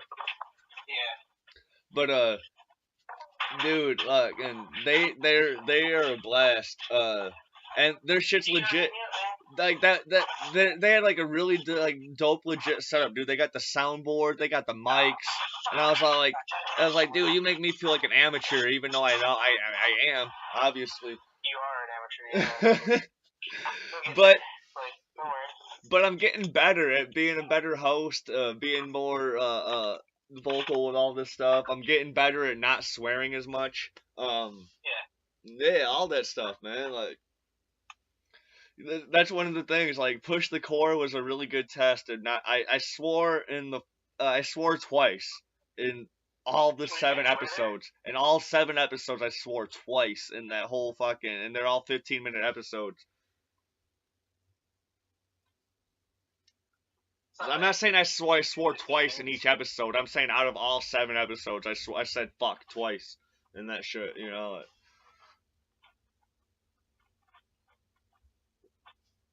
Because they keep their stuff a little bit more professional. Like, you don't swear. Like, they try to like, they go through a whole spiel before you start recording. Like, dude, we try not to swear, dude. Like, and they'll go through all these examples of stuff they'll do instead.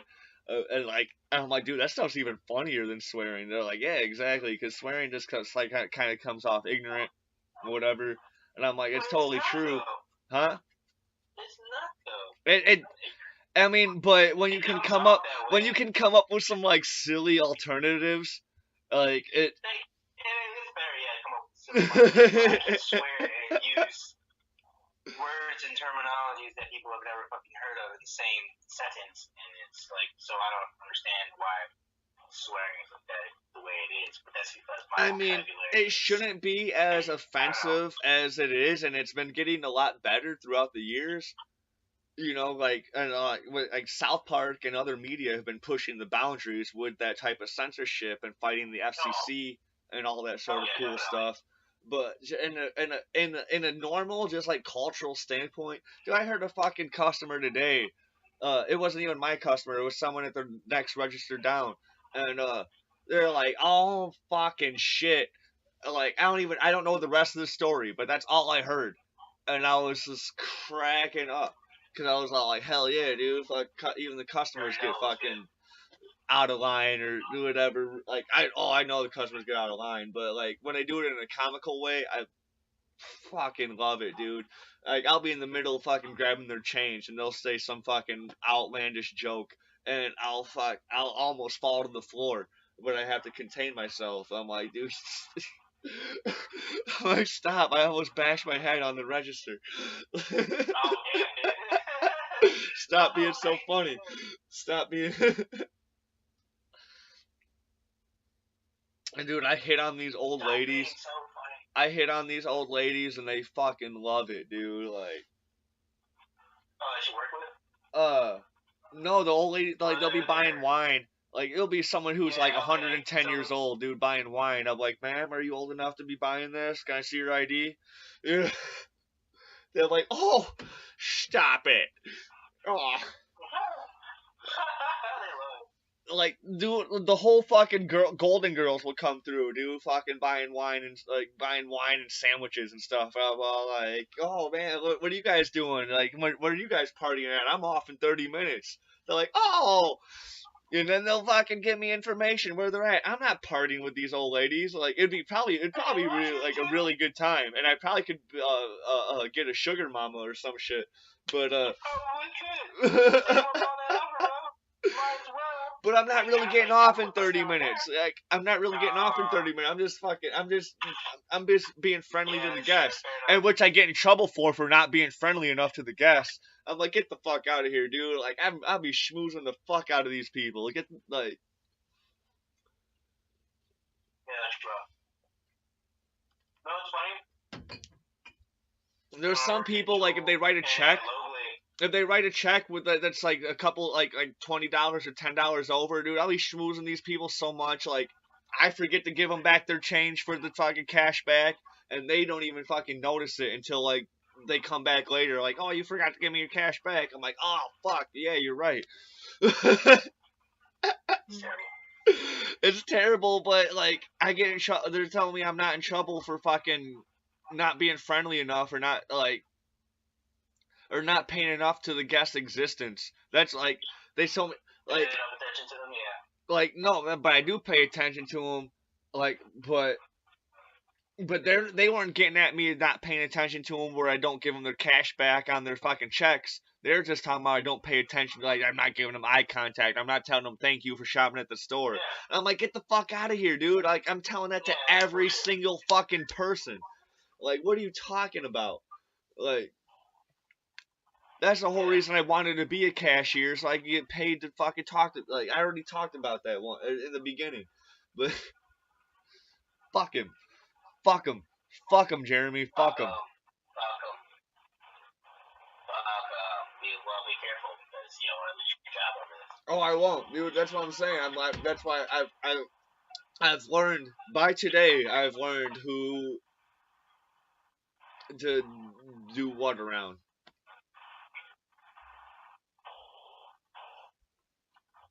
Yeah, you were mentioning that. Fair enough. Yeah, and I'm surprised it took me 3 weeks. But like, there's so many. You've been out of that loop for so long. It's that, and I didn't realize the store had as big of a staff as it did too. That's a huge store. It is. It's bigger than Walmart square footage. Really? Bigger than fucking Walmart? Bigger than Walmart square footage. That makes sense. I can see that. I can definitely see that. Yeah, dude. It's so packed with food and we got that. We got the dope ass pizzeria, dude. We got the dope ass cheese department, dude. We got the fucking sushi department, dude. We got, like we got all that good ass shit, dude. Like the store that I work at is like the my favorite one of the franchise. And I'm not saying that because I work there. I'm just saying because like I really think that's the best one. Yeah. It definitely is. When I first made my lobster mac and cheese, I couldn't find the necessary cheese to make the sauce, and it took me like all day to find out where I can get it. I went to the local down the street. I went to. Did you go to the Mexican store on South Main? Yeah, you go to the Mexican store on South Main. And I want to say one more place, and then I went out to that local that you're at, and they had the Gruyere that I needed. Yeah, in that little fucking low-key cheese department, dude. And on the weekend, if Kathy's working, she can fucking hook it up. Like, she'll give you free samples off the of what you're trying to fucking. And then, but what she'll do some bogus shit though. Is like she's like you can open up any of these cheeses and you can taste them. I'm like, don't you have to reweigh them and then rescan them and do all that shit? Cause you're taking off some weight. She's like, nah.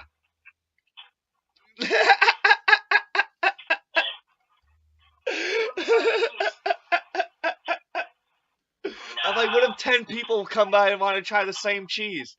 She's like, nah. But yeah, she'll if you want it shredded, she'll put it through a shredder for you, dude. So like, she'll hook it up, but she's only there on the weekends in the cheese department. It's only open 2 days a week. You can get all the cheese you want from there throughout the week, but she's only there behind the counter doing all the fucking master cheese shit 2 days a week. Yeah. I got some good stuff, man, for when me, you, and Mark do our episode together. I got a Gouda. I got I don't know what else I got, but I bought a Gouda the first. Like, oh man, I don't. There's this one there's this blue cheese we have that looks fucking amazing, dude. It's got all sorts of good mold on it. As long as you don't get the fucking brie. Like, and if you get brie, we have to bake that shit. That's the only way I'm gonna eat it. You have to bake it with some fruits and some nuts.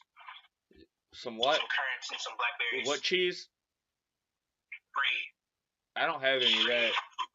Brie cheese is like, it's really soft and it tastes funny. I don't have any of that in my collection right now. You put it in a pastry and you bake it, and you have like a marmalade, or you take some fruit, some berries and shit, and then you bake it with that, and it makes it taste amazing after you bake it because it's all hot and melty, and you got the fucking berries and shit, and you can eat the nuts, dude, I got and the walnuts and shit. It tastes fucking, it's great. I got fucking it's just weird as fuck. I got 3 giant bottles of wine. I got a fucking White Zinfandel. I got a Riesling, and I got a Moscato. That's all sweet as fuck. I got a I think I have a white wine down there, and I have a red wine down there. I got a Pinot Noir, I think. I have to double check. But I'll bring that, definitely. I just found out last week that Schnucks has a Wine Wednesday. Wine Wednesday? Yeah, dude, apparently if you buy like apparently wine's like 10% off on Wednesdays.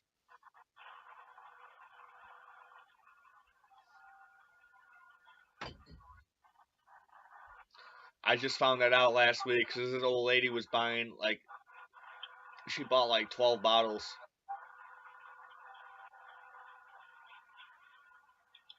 Cheap bottles. And then another old lady came by. She bought like $400 worth of wine. That was a lot. That was a lot of wine. She bought $400 worth of wine, and then maybe like $5 worth of, maybe like $20 worth of flowers, because she was preparing for a visitation.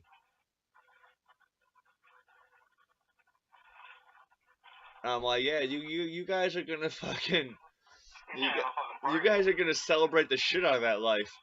Like, dude, that's a lot of fucking wine. Oh my god. Well, I mean, it could just be 4 bottles or 2 bottles. No, we don't. Schnucks doesn't have no fucking $100 bottles of wine, dude. We got our probably most expensive one is like $40. You know, like. Damn, that's terrible. Yeah, fair enough. Yeah, you have to go to an actual liquor store or somewhere that specializes in wines to get something. No. But then if you watch Adam Ruins Everything, dude, you can just know that wine connoisseurs are just full of shit anyways. Yeah, it is. Wine is wine. Drink what you like. Wine is wine, no matter how old it is, no matter what price you put on it, wine is wine. No matter how aged it is, it's still gonna have the same alcohol. I mean, alcohol does get more potent with age, and that's the only thing that's a little bit better. It's not the flavor, it's not anything else, because what that double wine study showed, like, yeah, it's that. It was so funny. I love that. I like trolling in general, especially if it's against like professionals who claim to know like they're doing some sort of like art form or whatever. Like they do this stuff with like modern art and stuff too, or just like in art museums or whatever. They do the same type of trolling where like you can just like say, oh, this was like some little kid could have just fucking like scribbled some shit. You're just like, oh, this was made by some guy and he died fucking 10 years ago, and like he hasn't done any like this was one of the only pieces we've been able to find by him. He's got 10 others. You can just make up some fucking ridiculous backstory. And you're like, oh man, this shit's rare. We can't get it anywhere else. But yeah, you can because some 10-year-olds fucking scribbled it on a fucking canvas in his dad's basement or whatever.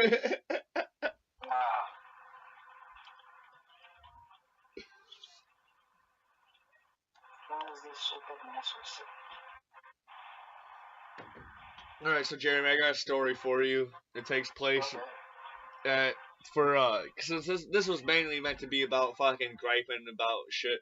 So they've been having me work the midnight shift because I'm one of the few cashiers that's old enough to serve people over 21, and that's not an old lady that is willing to work the midnight. Because the old people, I can understand they're not willing to work until midnight.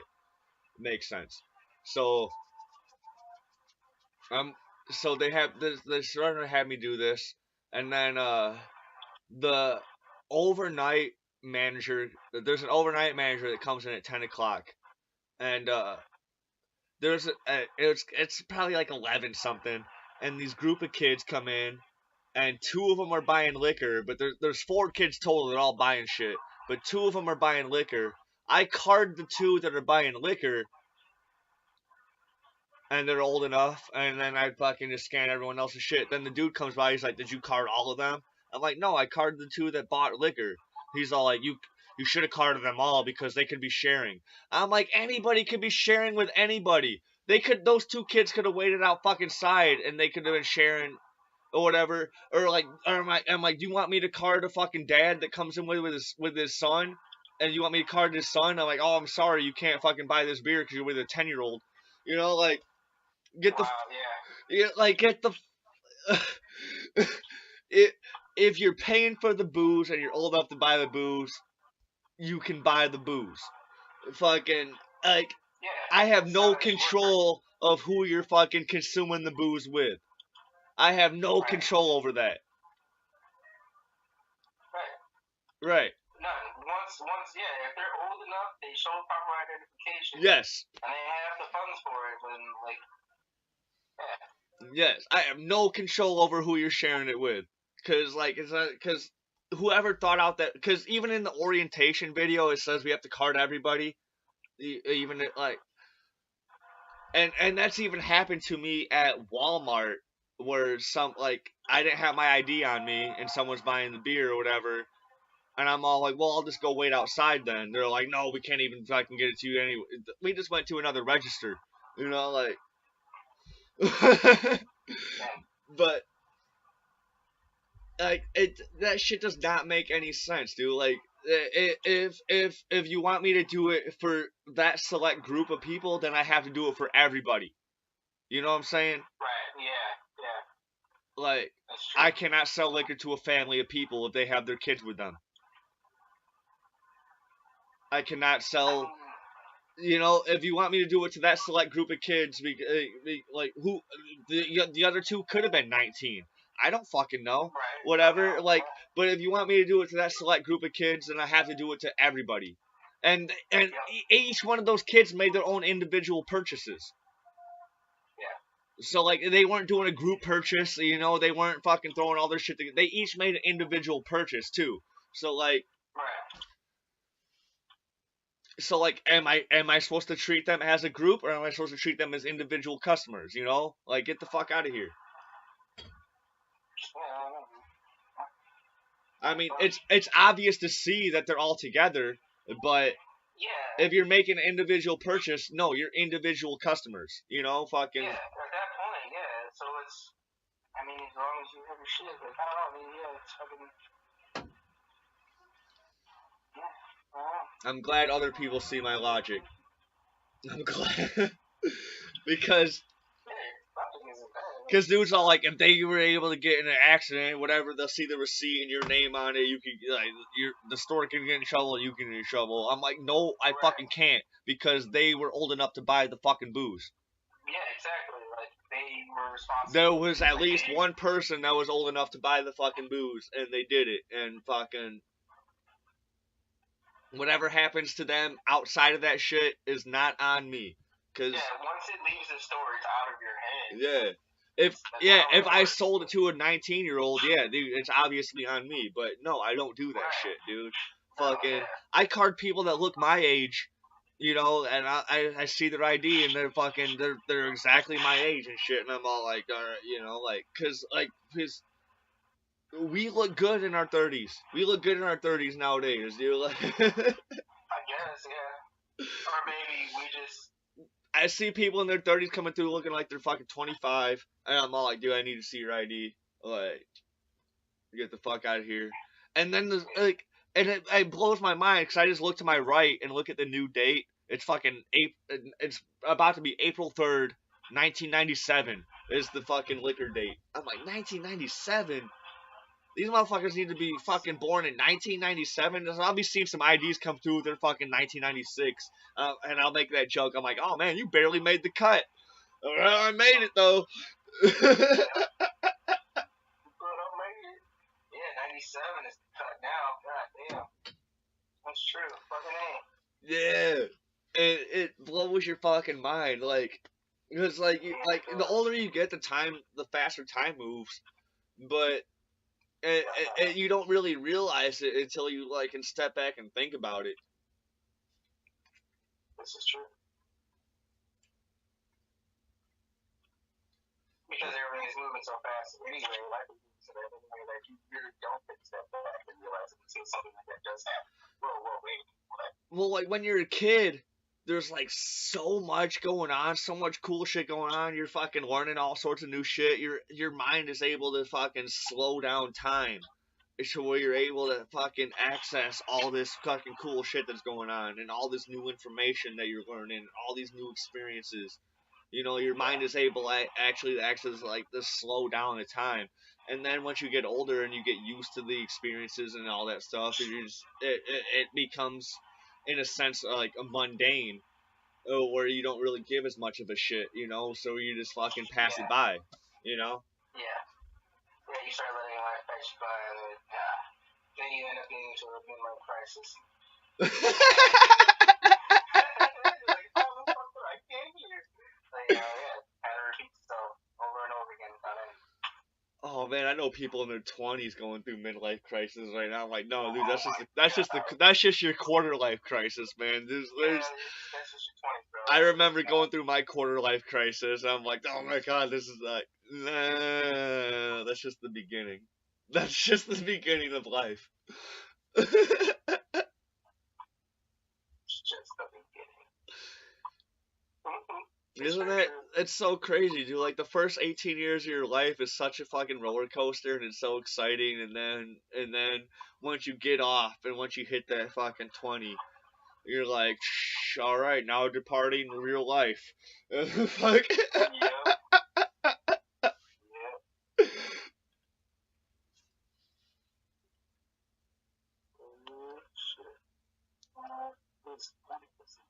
I was like, no, I don't want the carnival to end. Oh no, you gotta go. You gotta go. You gotta get off the ride, man. Here's all the stuff that high school didn't prepare you for, dude. Here's your water bill. Here's your electric bill. Here's your night core. Here's your fucking rent. Here's your checkbook. Here's your job. Here's the shitty car that you need, but you're not gonna be able to use for very long because it's about to fall to pieces. You don't have the money to keep it. Like, dude, yeah. Here's shitty management. Here's fucking. You thought you had bullies before. Here's the shitty people that are going to be controlling everything that you do at your job. You thought your parents were rough. Here's fucking middle management. Here's fucking. Here's a 9 to 5 that you fucking dread. Yep. Here's college that you gotta pay for out of your fucking asshole. Here's fucking. That you're gonna be paying for the next 20 to 30 years, like. No, for the degree that you don't even get to utilize, make any money off of, to even pay back what you just put in. Oh my god. I remember I used to watch Home Improvement, and all three of those kids were going to college, and they would always talk about, like, Tim and Jill would always talk about every once in a while, like, oh, we need the money for the kids' college. And I'm all like, that's what I thought parents did. Yeah. That was something I thought parents really. I don't know any fucking parents that fucking were able to. Like, I know they probably had intentions to. I know a lot of parents probably had intentions to, like, oh man, we want to fucking raise our kids better than we were raised and do all that shit. But I don't know a single fucking parent that was able to fucking help.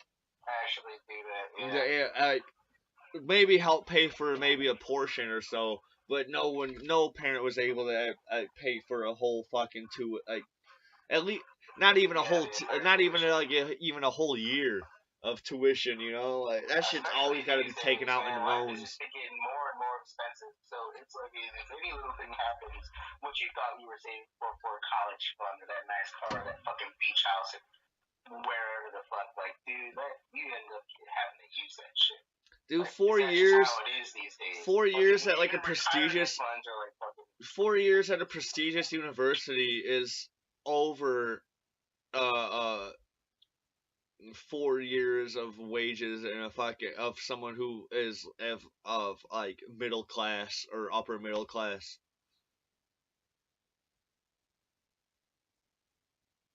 You know what I'm saying? Yeah. Like if you're trying to go to like Stanford or fucking Harvard or fucking MIT or any of those schools or whatever, dude, and you're trying to go for a full 4 year run, dude, you're gonna pay like you're paying like 200 grand, dude,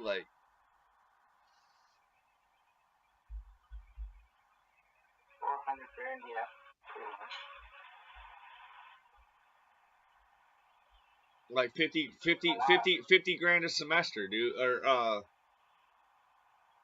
yeah, dude, or no, 50, yeah, like 50 grand a year, dude, like easy, dude, 50 grand a year, dude, to go to fucking Stanford or some shit. 200,000. Oh my god, $50 grand a year, dude. Easy. That's Easy for like Stanford or Harvard or fucking shit like that, dude. Easy.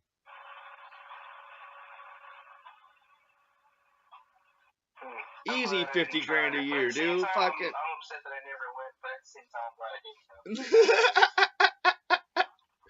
Like community college, I wouldn't have been able to community fucking, college, yeah. you go for 2 years and you're paying like uh for like 1 year you're paying like 5-6 grand.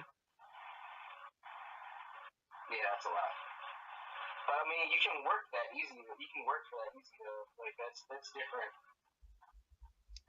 That's a little bit more feasible. It And it is, sucks but I'm because saying, but a community college, like a lot of people go to college for like the reputation and like a lot of that stuff. You want to go to a good, right, you want to go to a you go good for the name. university so you can get a good Right, job and get that reputation or whatever. So right. like that's and colleges compete like that, like in a business, like, Yeah. and it's fucked up. Like education should not be like treated like a business like that. Education should definitely be a business, Well, I don't because know about a business, but it should be something. It but shouldn't be. It shouldn't be how it is with the sports programs and whatnot either, because they're with how much they are charging students to even attend. What they get, what the revenue that they make off of these kids that go in for sports, for football, basketball, whatever the fuck, is fucking astronomical. So they're already making fucking millions upon millions, sometimes billions of fucking dollars off of these fucking kids to play sports for, to play fucking basketball and football for them and shit.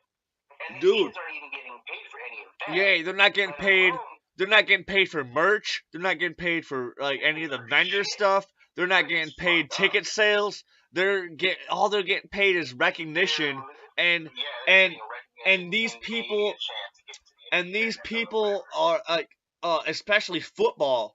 These people Yeah, are fucking deteriorating their fucking bodies and yeah, their and they're getting minds. fucked up, and it's Anytime you fucking us fucking up. go helmet to helmet, or fucking anytime you bash your head against something, dude, your brain is fucking jiggling in your head and fucking doing some shit, dude. Like, and you're losing membranes and fucking cells and stuff, dude. And these football players are doing that fucking day after day in training. They're doing it on the field and during game day, and like, and these college kids are like, they might go, and they're getting the possibility that they might go pro, Might go pro if they survive long enough Some of them in are doing it. fucking Some of them college are doing it and just to get don't a get full injured ride. and shit. Like, Some of them are doing it to get a full ride through college or whatever, and they're doing other academics or whatever. Like, applause them. But they're all like you're getting a scientist who's playing football on the side or whatever. Like, how well can you fucking trust a lot of his tests or whatever? Like, as long as you can like retest them and reprove them or whatever. But like, eventually, dude, fucking with the high school ball, he probably even played ball when he was a kid with flag football and stuff. Uh, yeah, with the high school ball and then the college ball, because obviously you're able to get a scholarship. You played for a while, and you're talented and you're good. Uh, right. and you're playing in college or whatever, and then but you're majoring in fucking organic chemistry or majoring in biology or some shit, dude. Like, how well can you really trust a surgeon or some shit that's been fucking beaten in the fucking head that many times, like. Well, I mean, it depends. Like, if they've been doing that for so long that it actually starts to it'll catch up with them for sure. Yeah. Definitely in their older age, but when they're young or whatever, and they first get into it, I'm pretty sure that they'd be alright, unless it's something to where that they're continuing to play that sport or whatever, and then after they can't do it anymore, they try to go into that field that they had been studying for the entire time. But I don't know. That's a good question. How much do you really trust? I don't know. Yeah. It's fucked up, and then like these kids don't even get reimbursed, and they're making these schools so much money, you know, like so much money, and it's not going to the school in such a way that they're. And they could probably even do it fucking. To make the school better and cheaper. They can. So that students don't have to pay out their ass. Like that would be fucking amazing if they started doing shit like that. And they're so shiesty. Of tuition and shit, books and everything, and using the facilities and science projects and everything like that, just off of the fucking revenue from these sports. At least but that's the type of shit they'd probably use as like a counter argument. Like, no, dude, we gave these kids free rides, dude. We're fucking they're getting all this education for free, dude. They're like, we can totally exploit them for our sports or whatever. They wouldn't phrase it like that. They'd fucking find a totally artistic way to phrase it. But you know, like, they'd hire some kid from speech class to fucking. They'll pay the kid from speech class to write a fucking artistic speech, but then they won't pay the athletes that they're exploiting, that they're writing, that they're arguing about. Oh my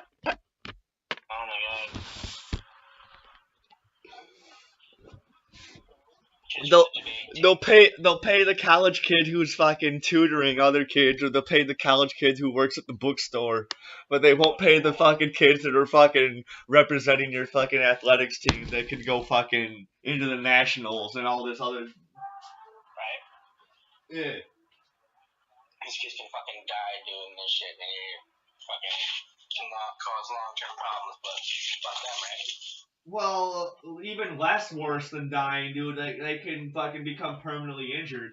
You know. Yeah, that's what I said. I said dying or become permanently. Yeah. Did I say that? I don't know. Yeah, man. Oh, dude, I got a question for you. Sure. What do you think is more severe on the body, dude? Training and fighting in the UFC or being in the WWE?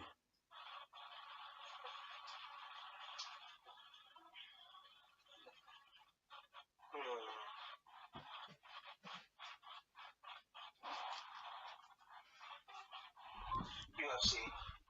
Well, maybe equal in certain ways, and more severe in the UFC in certain ways, and more severe in WWE in certain ways. I think it balances out, because what you end up doing in the WWE, how acrobatic and fucking you're performing and doing that act. It's different in the WWE. Here in the You're basically professional stuntman in WWE. Is what you are. You're a professional fucking stuntman. In WWE, you're performing multiple nights throughout the week. In UFC. Okay, yeah. So yeah. In UFC, if you're a fighter in UFC, you might fight like once a month, or maybe like once every couple months. You know, like. But the difference. But the difference is though. Is that you're actually physically fighting. Yes. You're doing yes. And that's kill you yes. In a certain way that is like it's different than doing the stuff that you pull. I didn't get to that point yet. I was gonna get there. But then in WWE, you got the lightweight class that are usually flyers that are like doing those fucking backflips off the top rope and fucking landing on you with their knee and doing all that shit, you know, like. And that type of stuff, when you're doing that fucking 3-4 times a week, you know, like. Fucking shitty ass mat, yeah, dude. Fucking yeah.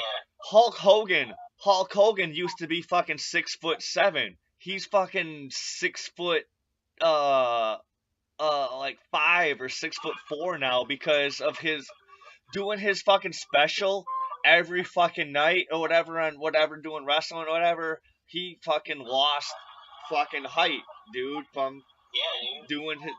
just doing a leg drop. His special was a leg drop. His But you're still landing on your fucking. yes, you're landing on your tailbone. You're fucking. Your spine and all that shit. Yeah, dude. Long term wise, like I don't know. I can't say. Like I think they both have they both have their things and shit. Well, long term, I totally think it's probably gonna be WWE because like you perform for so long for so many years. Like in UFC, you have you should be retired after. In UFC, you have your peak moments. And you have you're gonna go from like 21 to like 30, you know, and then you're gonna be done, you know, and then you're gonna open up like a gym or whatever. And you're gonna start training other people, like you know, like Eddie Bravo and like with Joe Rogan and stuff, you know, like. Well, I don't know. How is Brock Lesnar is going back to WWE. To UFC, back to WWE. He was UFC, WWE, back to UFC. Now he's going back to WWE. Right. Yeah. But Brock Lesnar is also not a flyer. He's a big dude. He's not doing all that crazy acrobatic fucking shit, dude. He's probably done with UFC because that fucking shit sucks or whatever. And for like the bigger type of dudes like Big Show and like stuff like that, where you're just like choke slamming people and you just beat the shit out of people. Like it's probably way better for like people like that, you know, like big ass fucking people. You maybe not be skilled as a fighter, even though Brock Lesnar is, but like Big Show and shit like that, like The Rock. The Rock, I don't know. The Rock is badass. Fuck what he, but he was always one of the big dudes that just fucking. He's like, I'm gonna hit you with the rock bottom or whatever, and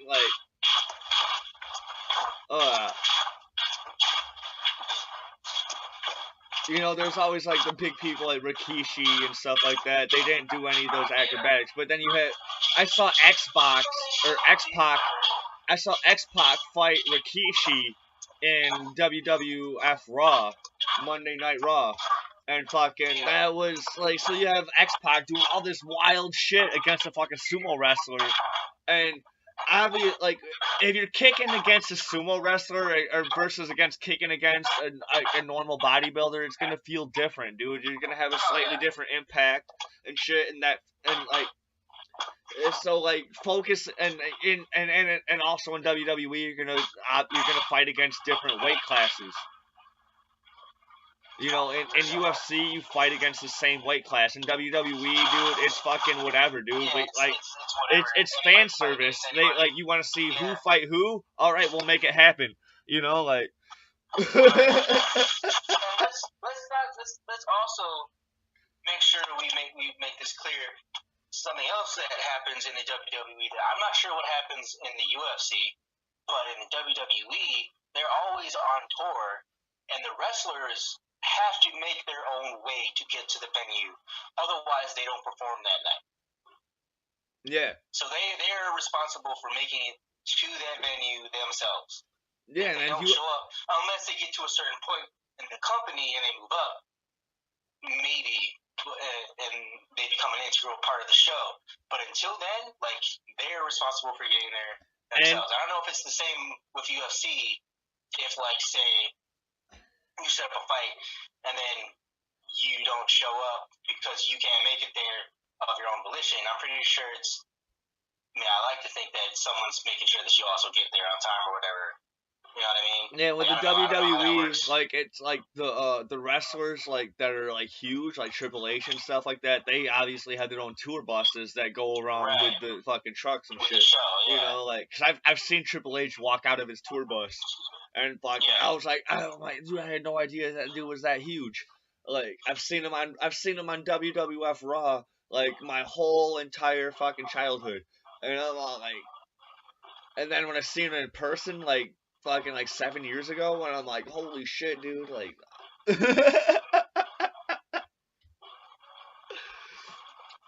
Like, and we see John Cena all the time, dude. He's always just chilling in the middle of the fucking like an area while we're building rings and shit, dude. Like he's like I see John Cena all the time, but he's always sitting in a chair. I can't tell how big he is when he's sitting in a chair. He was there this last time when they were in town. Yeah.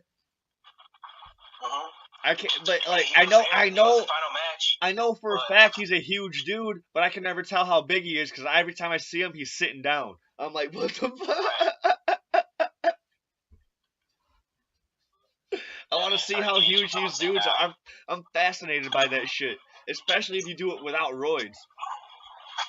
Yeah, if you do it without roids, yeah, you're fucking. That's you. That's fucking dope. But if you're juicing. I don't think any of these people are juicing anymore. I don't think anybody's juicing these days. I'm pretty sure people are still juicing. I don't think John Cena or The Rock or fuck any of them people are juicing. Yeah, in WWE are juicing. I don't know. I don't see what The Rock. I'm pretty sure they test that shit. I'm pretty sure they test that shit nowadays. Oh, definitely. I'm pretty sure you're right about that. Maybe. Maybe not. I don't know. But I'm talking about more like the bodybuilder type. In that world, like juicing is still a thing. So I've heard, but that's like from Joe Rogan and all them. So I don't know. Dude, well, Joe Rogan's a good inside source, dude. Like, he's not like the bodybuilder type, but he has access to those people because of his UFC connections and all that. Exactly. And yeah. I could totally go by what Rogan's saying about that stuff. Yeah. I mean, that's how I feel about it. Yeah. So, which is what got me on this whole. This is why I fight T and Mikey on the whole vegetarian thing, the vegetable thing. It's because of Joe Rogan, because it's like, dude, you're saying that eating veggies is all you need, and it cures all these things, like it's a wonder drug. But it's the same thing as them saying like fucking this is the wonder drug to cure all cancer and shit. Like, it's not necessarily true, because when your body reacts to food differently than somebody else's. That's why a certain diet isn't always going to work for so many people, because their body reacts differently, takes in food differently, it breaks it down differently, it absorbs different nutrients in different ways and shit. So I've seen you argue with T. For your shit. I've seen you argue with T so much online, and you bringing up all these same arguments about how people's bodies react differently, and it's totally true. Like, I have a super fast metabolism. I can eat whatever the fuck I want as long as I stay active. You know, and like, as long as you stay active, but not everybody. But not everybody can do that. You know, there's some people with celiacs. They need to eat gluten free. There's some people that can't eat any dairy at all, or they'll have fucking the runs for 12 hours. You know, like that. People have different reactions to different things, and I'm thankful that I have this super fucking awesome metabolism that allows me to do whatever I want, dude. Like, I'm totally thankful for it, dude. I do take it for granted sometimes, but for the most part, dude, I'm all like, thank you, body, for allowing me to be so awesome.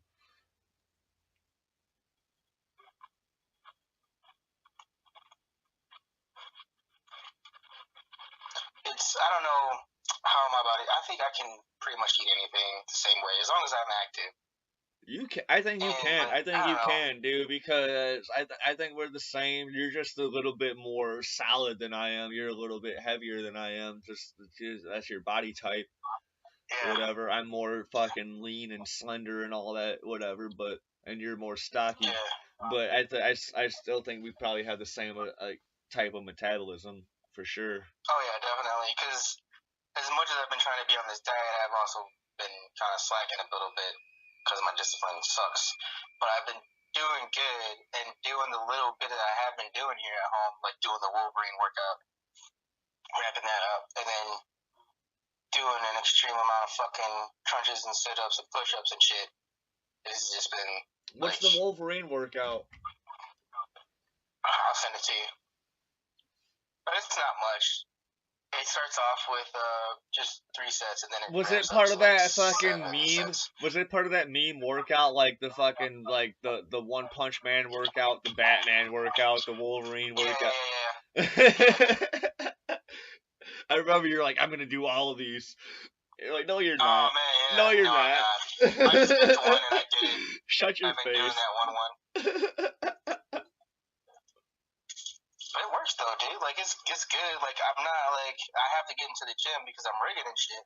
That's just to make sure I can lift and pull and shit the weight that I need, as opposed to just losing weight and toning out. That's one of the reasons why I'm like just. I need to fucking. That's one of the reasons I'm minorly working out. So once I get back into staging, dude, I can still lift the decks. I can still do all this stuff. Even though I do lift some heavy groceries here and there, dude. Like someone came in with like a whole box. They're buying like a whole fucking box of fucking like gallon vodkas. And I fucking pick that shit up and I lift it over my head and then fucking set it down over the register shit. So I'm like, all right, dude, this job is kind of a workout, but it's not enough. It can be, but it's a different kind of workout. And like that's another thing that has been said. Like working out, like doing hard labor at work is a little bit different than working out in the gym. Like while you might be working some of the same muscle groups and whatnot, it doesn't translate the same. So you still might want to work, which is why I'm like, I know I need to get into the gym. At North Park, me and T and Brandon used to fight over the sledgehammer, like for pounding steaks. Even though we had an automatic like steak pounder, we would fight over using the sledgehammer because we want to show each other up who could pound more steaks. Pound more steaks? Yeah, fair enough. Even though we have a gas powered fucking automatic fucking steak pounder, dude. We were all about fucking like. Although we bitch about North Park being fucking slave labor, some of it was on us fucking being this like we could have used the automatic steak pounder, but we wanted to show each other up of who could pound more steaks, you know, like. Like, if you get tired at fucking 4, dude, you're a pussy, dude. Like, you can't get tired after 4 steaks, dude. 4 whacks, yeah. I'm like, no, but this ground is hard. Because sometimes it'd be some hard ground, you know? Like, if it hasn't rained in a month, oh, man, them steaks are a bitch to pound, dude. But if it just rained yesterday, them motherfuckers going right through the fucking... Good, hell yeah.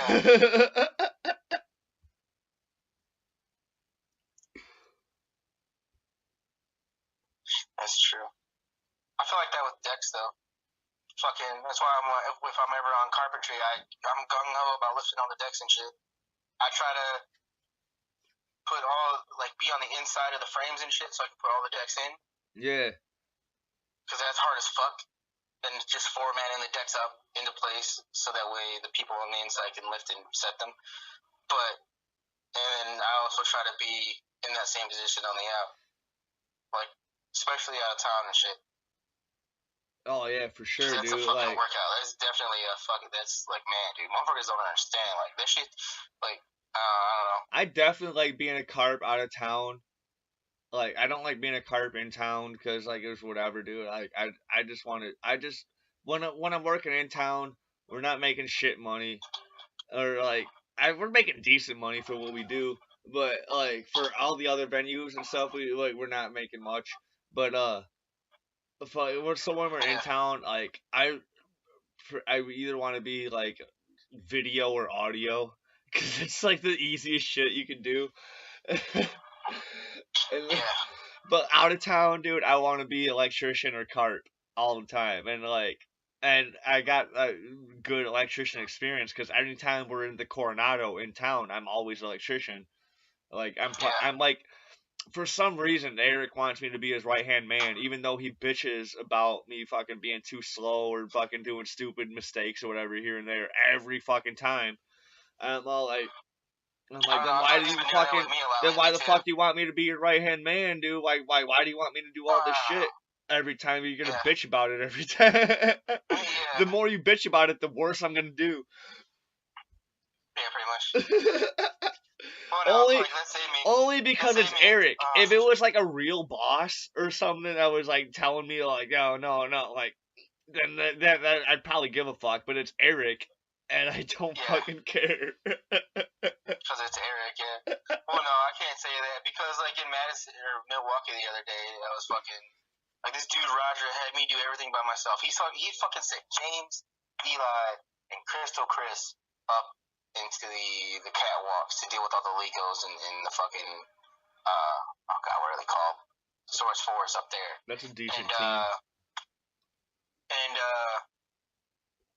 he kept me down, and I had to go up in the lifts. I had to take all the strip lights off of one batten that was no longer, that they were taking out of service. I hate doing because that it shit. supposedly couldn't do it couldn't hold any weight anymore or whatever. And then when I put those back up on a different batten, then he had me do some shit by myself completely, and I had to fucking I had to put all the lights on by myself. I had to run all the cable by myself, dress it. Then we lifted it up, and then I had to go and fucking Lower the bricks. no, there was no bricks at this house. It was at the rep center or the rec center. Or Okay. whatever. So yeah, there were no bricks. It was all like right there. It was fucking wild. No bricks. It was crazy. But That's why they couldn't support the weight. Focus them and everything like that. And like fucking, dude was like, oh man, this is exemplary work. And the whole time I'm doing all of that shit by my fucking self, like all I can hear in my head was Eric going, really nigga, this how you gonna leave it? You're not gonna dress it any better. You're not gonna tie it here. You're not gonna fucking point the light this way. Like, you gotta open those fucking shutters, right? So him being a piece of shit, or not a piece of shit, excuse me. It rubbed off on you in a good way. Yeah, it rubbed off in a good way, yeah. No, but like he'll come at me like with that same type of shit. With like, I'm like, dude, I haven't gotten to it yet, dude. Like, yeah, but you're doing it now, because like, right because he's been doing it he's been doing it like even before, like he was doing the shit in high school, and then after he got out of high school, the Coronado's been his only job, and that's all he's known is lighting. So like, of course, all the little like secondary shit is with just whatever nature to him. So like with us that have like just do it off and on here and there, because I'm pretty sure like you're my fucking right hand man replacement until I come back. Yeah. I'm not trying to toot my own horn because I hate being Eric's right hand man. Well, I mean, I feel like it's been that way for a while though, since even before you left, because like I go down to the Coronado almost every Mikey tries to rotate another person in there. Yeah. But when someone doesn't show up or something happens, like I'm always the one that gets the call. No matter what. So well, I'm always down there already. For one, you live like right down. You don't live right far. There, yeah. You can get there real quick. Right you don't need a vehicle. You can get there quick. And like that's how I was when I was living right down this like a 3-minute walk from the court. Oh fuck yeah! Like I was like, oh yeah, like, I was getting all sorts of random calls. Whatever. Sometimes like even when Lou was still in charge, I'd be walking my dog. Yeah, no, it's the same with me. Whenever I'd just be downtown for whatever. I'd be walking my dog, and Lou would be like, "Hey, dude, punch in." I'm like, "What?" I have my dog with me. He's like, "Tie your dog up." I'm like, "All right." And my dog gets loose. He starts running around the theater. Hell yeah. You want to get a couple hours? Punch in, bro. Yes, yeah. All the time. That was the shit. Yeah, I wasn't planning on getting any money today, but I'll gladly do that. Fuck yeah. Yeah, exactly. I was like, what the fuck, dude? Like, yeah, my dog gets loose, like, he's running around the stage, dude, fucking just having a good time. We're still doing or whatever shit. I'm like, dude, I can't get my dog back in that harness. I can't get my dog. He's gonna, you just gotta let him run around the stage, like, you're gonna be by me. Lou's like, alright, I guess, dude. Make sure he doesn't get in. You made me punch in. Dude, like I would like. Yeah, you asked for this. I told you, and this is where we're at now. So I guess yeah. I tried to fight against working.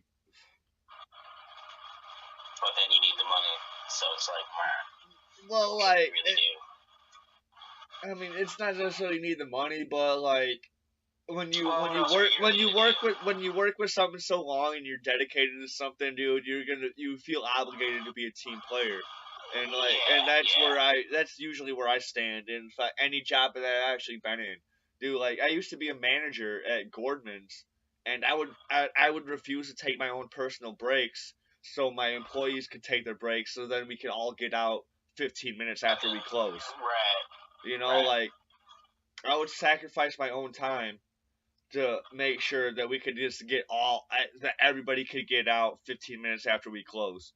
You know, like we Right. closed at 9:30. I'm like, dude, I can guarantee we get us out of here 9:45. Fucking boom. I'll take care of all my shit, dude. I'll make sure all you guys get your breaks, dude. I'll fucking cover your departments. I'll cover anything you got to do. Fucking and Yep. that's just the type of person that I am in the workforce. I'm not necessarily that type of person in like in any like all social activities, although I try to be. But sometimes, do like you get influenced in a certain way that like you weren't expecting, and like you're like, oh, all right, I want to do that, Right. whatever. Or sometimes you might disagree with a friend or some shit, or you don't necessarily want to know you don't know how to fucking tell your friend how you disagree with them because you don't want to hurt their feelings, or you don't want to fucking necessarily even lose a friend if it's that type of severe of a fucking topic or situation. Hmm. Yeah. Oh yeah, definitely. I But in understand that. work, at work, dude, if like I try to be as friendly as possible, help out as many people as possible. I know I've had some times where that didn't happen, where with Hiroli, I had an incident last year at Disney where I was like, hey, dude, I was like, hey, Hiroli, dude, help me with this case, dude, it's heavy. Like and I was like, I was doing it by myself. It was like a really heavy fucking case. It was like one of the like the, Right. and I was like, dude, help me with this, it's heavy. He's all like, no, and he just like walked by. And I was super pissed. So then like later, when then he was helping for asking for help with the case. I was like, no, don't help that fucker, dude. He won't help you when you ask for Yeah. help. And I was like Oh yeah, really I've heard vocal that. about it, and I was like really a dick about it. But then later I was like, dude, no, I really shouldn't be that way, dude. I really should just fucking help out whenever I can, and Right. regardless of who it is or whatever, because I don't want to see anybody get hurt, whether I like them or not. I don't want to see Nah. anybody Yeah. get Yeah. hurt. You know? Yeah. That's why I'm like I just let. That's why I let how I feel about Melissa just not because I don't fucking like her, but I don't let that rule how I treat her at work. Like, Yeah, because at the end of the day, I want everybody to be safe and go home on their toes and things. exactly. Because But so no matter how much you dislike a person, if someone gets hurt or whatever, and like you, even if you wanted them to get hurt or whatever, like it still it's gonna feels look bad. bad on It looks everybody. bad on everybody, and it But feels. It makes you feel like, dude, why did I? That's there's dumb. that part. There's the moral Like, aspect, but then there's also the business aspect. It's gonna look bad on oh no, everybody. definitely. Like It looks way bad on everybody. like how I Letting got that fired, happen is not. and then after I got fired from the Metro Center Coronado, I've heard that Fucking security, or not right. even security, but just uh people that are in charge, like the head management and stuff, have been way more up on fucking you guys' asses and shit.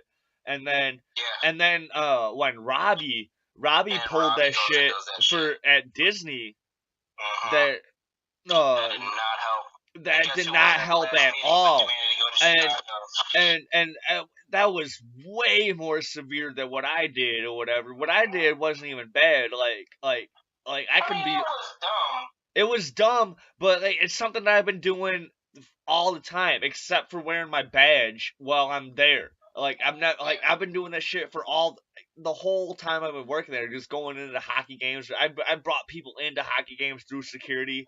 I've done it all the time, but this is the only time I was wearing my badge and fucking being fucking belligerent about it. You know, like Yeah. so. Yeah, man. But then what Robbie did was like like told like using other people's credentials to get backstage, and then fucking trying to get a discount through like Disney's merchandise or whatever. I don't even think Disney people get a discount through their own merchandise. No, he was trying to. I think it was the concession stand. People were working for Disney, not the BMO. So yeah, it was one of Disney's concessions and not one of the BMO's concessions. I'm like, dude, we don't like even during a hockey game, we don't get 50% off during like through all concessions. It's only select few. Like you can't get 50% off at Panino's. Fuck no. But you can get 50% off at the Hog's Den or whatever that place is called, or some of the other fucking in-house venues, you know, like. Yeah. So this is like, yeah, it was like, man, dude. But so yeah, when I heard about this shit, I was on the floor fucking laughing. I was like, oh my god, dude! Like after the shit that I did, someone tried to pull some shit that's even worse, you know, like. Yeah, I don't know if we should put this part out because we're talking about union and shit. That wouldn't look good either because we're talking about shit that we probably shouldn't be on this kind of format. But yeah, no, I understand. I don't have. If I had more viewers and stuff, I'd be more worried about that type of stuff. But I don't have many amount of viewers that I'm really worried about it. Well, I mean, your viewers are mainly us. So. No, dude, I've actually ever since Dalen's been teaching me the masteries of Twitter, dude. I've been getting a lot of random just subscribers. Random views every once in a while. Yeah. Random subscribers and shit. Yeah, man. Like cool, that's good. My first few episodes, my main viewers were just J-Bags and Junior, just playing that shit on repeat. And then, the fuck out of your shit, hell yeah. Like they literally gave me like 100 and some views on my first couple videos, and then after that, dude, like my views are like 9 to like 15, and so like I'm really not worried about what gets out there, and whatever gets out there, if someone gets offended from people that we know, I'll address that shit to their face, dude. Like I'm not that type of person where I'm gonna talk some shit behind someone's back and not address this shit to their face, you know, like. Well, I mean, it's not about that, like fucking saying I don't really give a shit, but tell you, like told Robbie before. About him being robbery letters and fucking no, I'm not paying. And that's also why I also don't say full names. Yeah. I introduce every guest first name only. I never introduce any last names. If I talk about people, it's either going to be last name or first name. If it's celebrities, obviously, you know, we're talking about celebrities. But if it's personal people, I never say a full name. I get into the habit of changing names if we go into these topics, so. But still, like, yeah, like, no, yeah. But, I mean, at the end of the day, like, it's, I don't know, man, yeah, they've been cracking down, like, in the fucking contracts coming up to be shot for, and, you know, Brian's doing kids. A lot of us are getting done about trying to get more work in town, like more venues and shit. Yeah, I wanted to go to the last meeting, but I had to work till midnight. So. Yeah, I mean, you should. Like, Mikey's trying to do some pretty good things right now with trying to set it up to where we can hash out some of these issues that members have with other members, and to get to a point to where there's more solidarity and I don't want to say compromise, I don't know where I would do this, but yeah, more solidarity and positivity.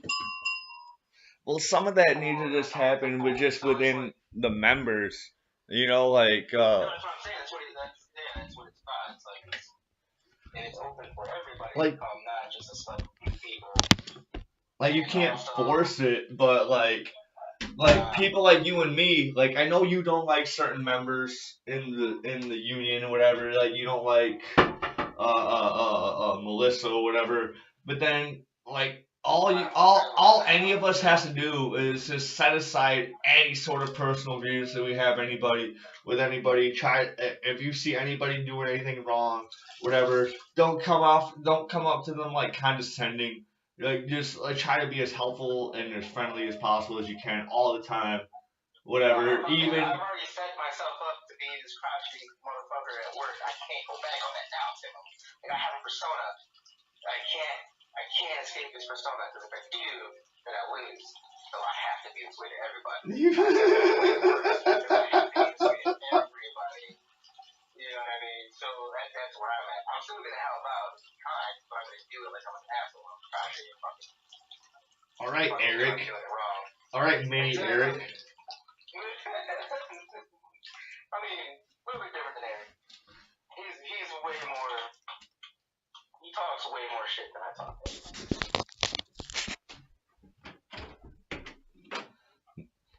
Yeah, you're just gonna be like rude, like, don't you know what direction to fucking screw in a bolt? Sorry. I don't know if I've done that before. I think I might have done that. I don't think I've done that. Can't remember. ADHD. But yeah, like fucking. That's where I'm at, dude. Like I gotta.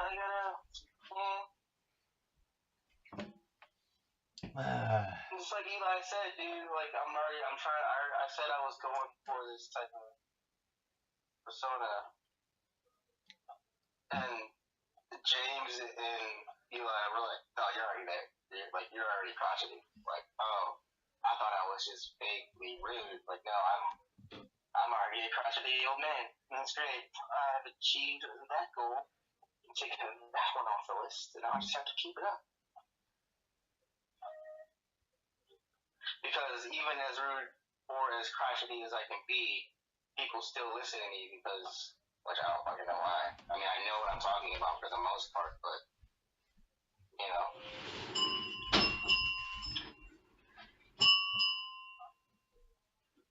Trying to make sure everybody knows what they're doing, why, as well as how to do it safely.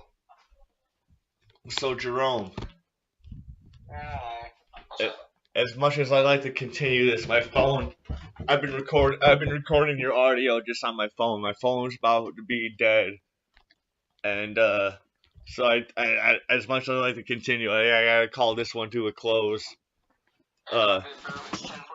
I gotta be up there. I gotta be at work at 7:45. So. All right, I gotta call this one to a close. Everyone, thank you for listening. If you made it through this whole entire video, I know the first couple minutes were a little bit rough, and then even one of the guests was like, "Ah, fuck this, I'm leaving." Yeah. Make sure to like and subscribe. Leave any comments if you'd like. Check out the stuff that I did with Notebook Movies with the Easter FML number 2, and check out the stuff that's gonna be coming out throughout the week with Push the Core Gaming. I did the crossover podcast with them, and their so everything that's gonna be coming out throughout the week. Their first episode with me in there airs today. My audio for their whole entire 7 episodes is available on my podcast for last week's episode. So if you just want to listen to all the audio and you don't want to wait for all their video, you can listen to that. But if you really want to know what the fuck we're talking about, wait for all their episodes to upload. They come out in 15-minute segments every weekday. I think Monday through Thursday. I don't think they do anything on Friday. I'm not sure, but I think it's Monday through Thursday. So you'll see at least an hour worth of my content throughout the week, and then make sure to like and subscribe. I like to thank Jeremy for coming on. I like to thank Nasser for coming on for 5 minutes. And Fuck, my mouse doesn't work. Alright. Oh no. And thanks for coming by. We'll see you again next week. Thank you very much. See you later.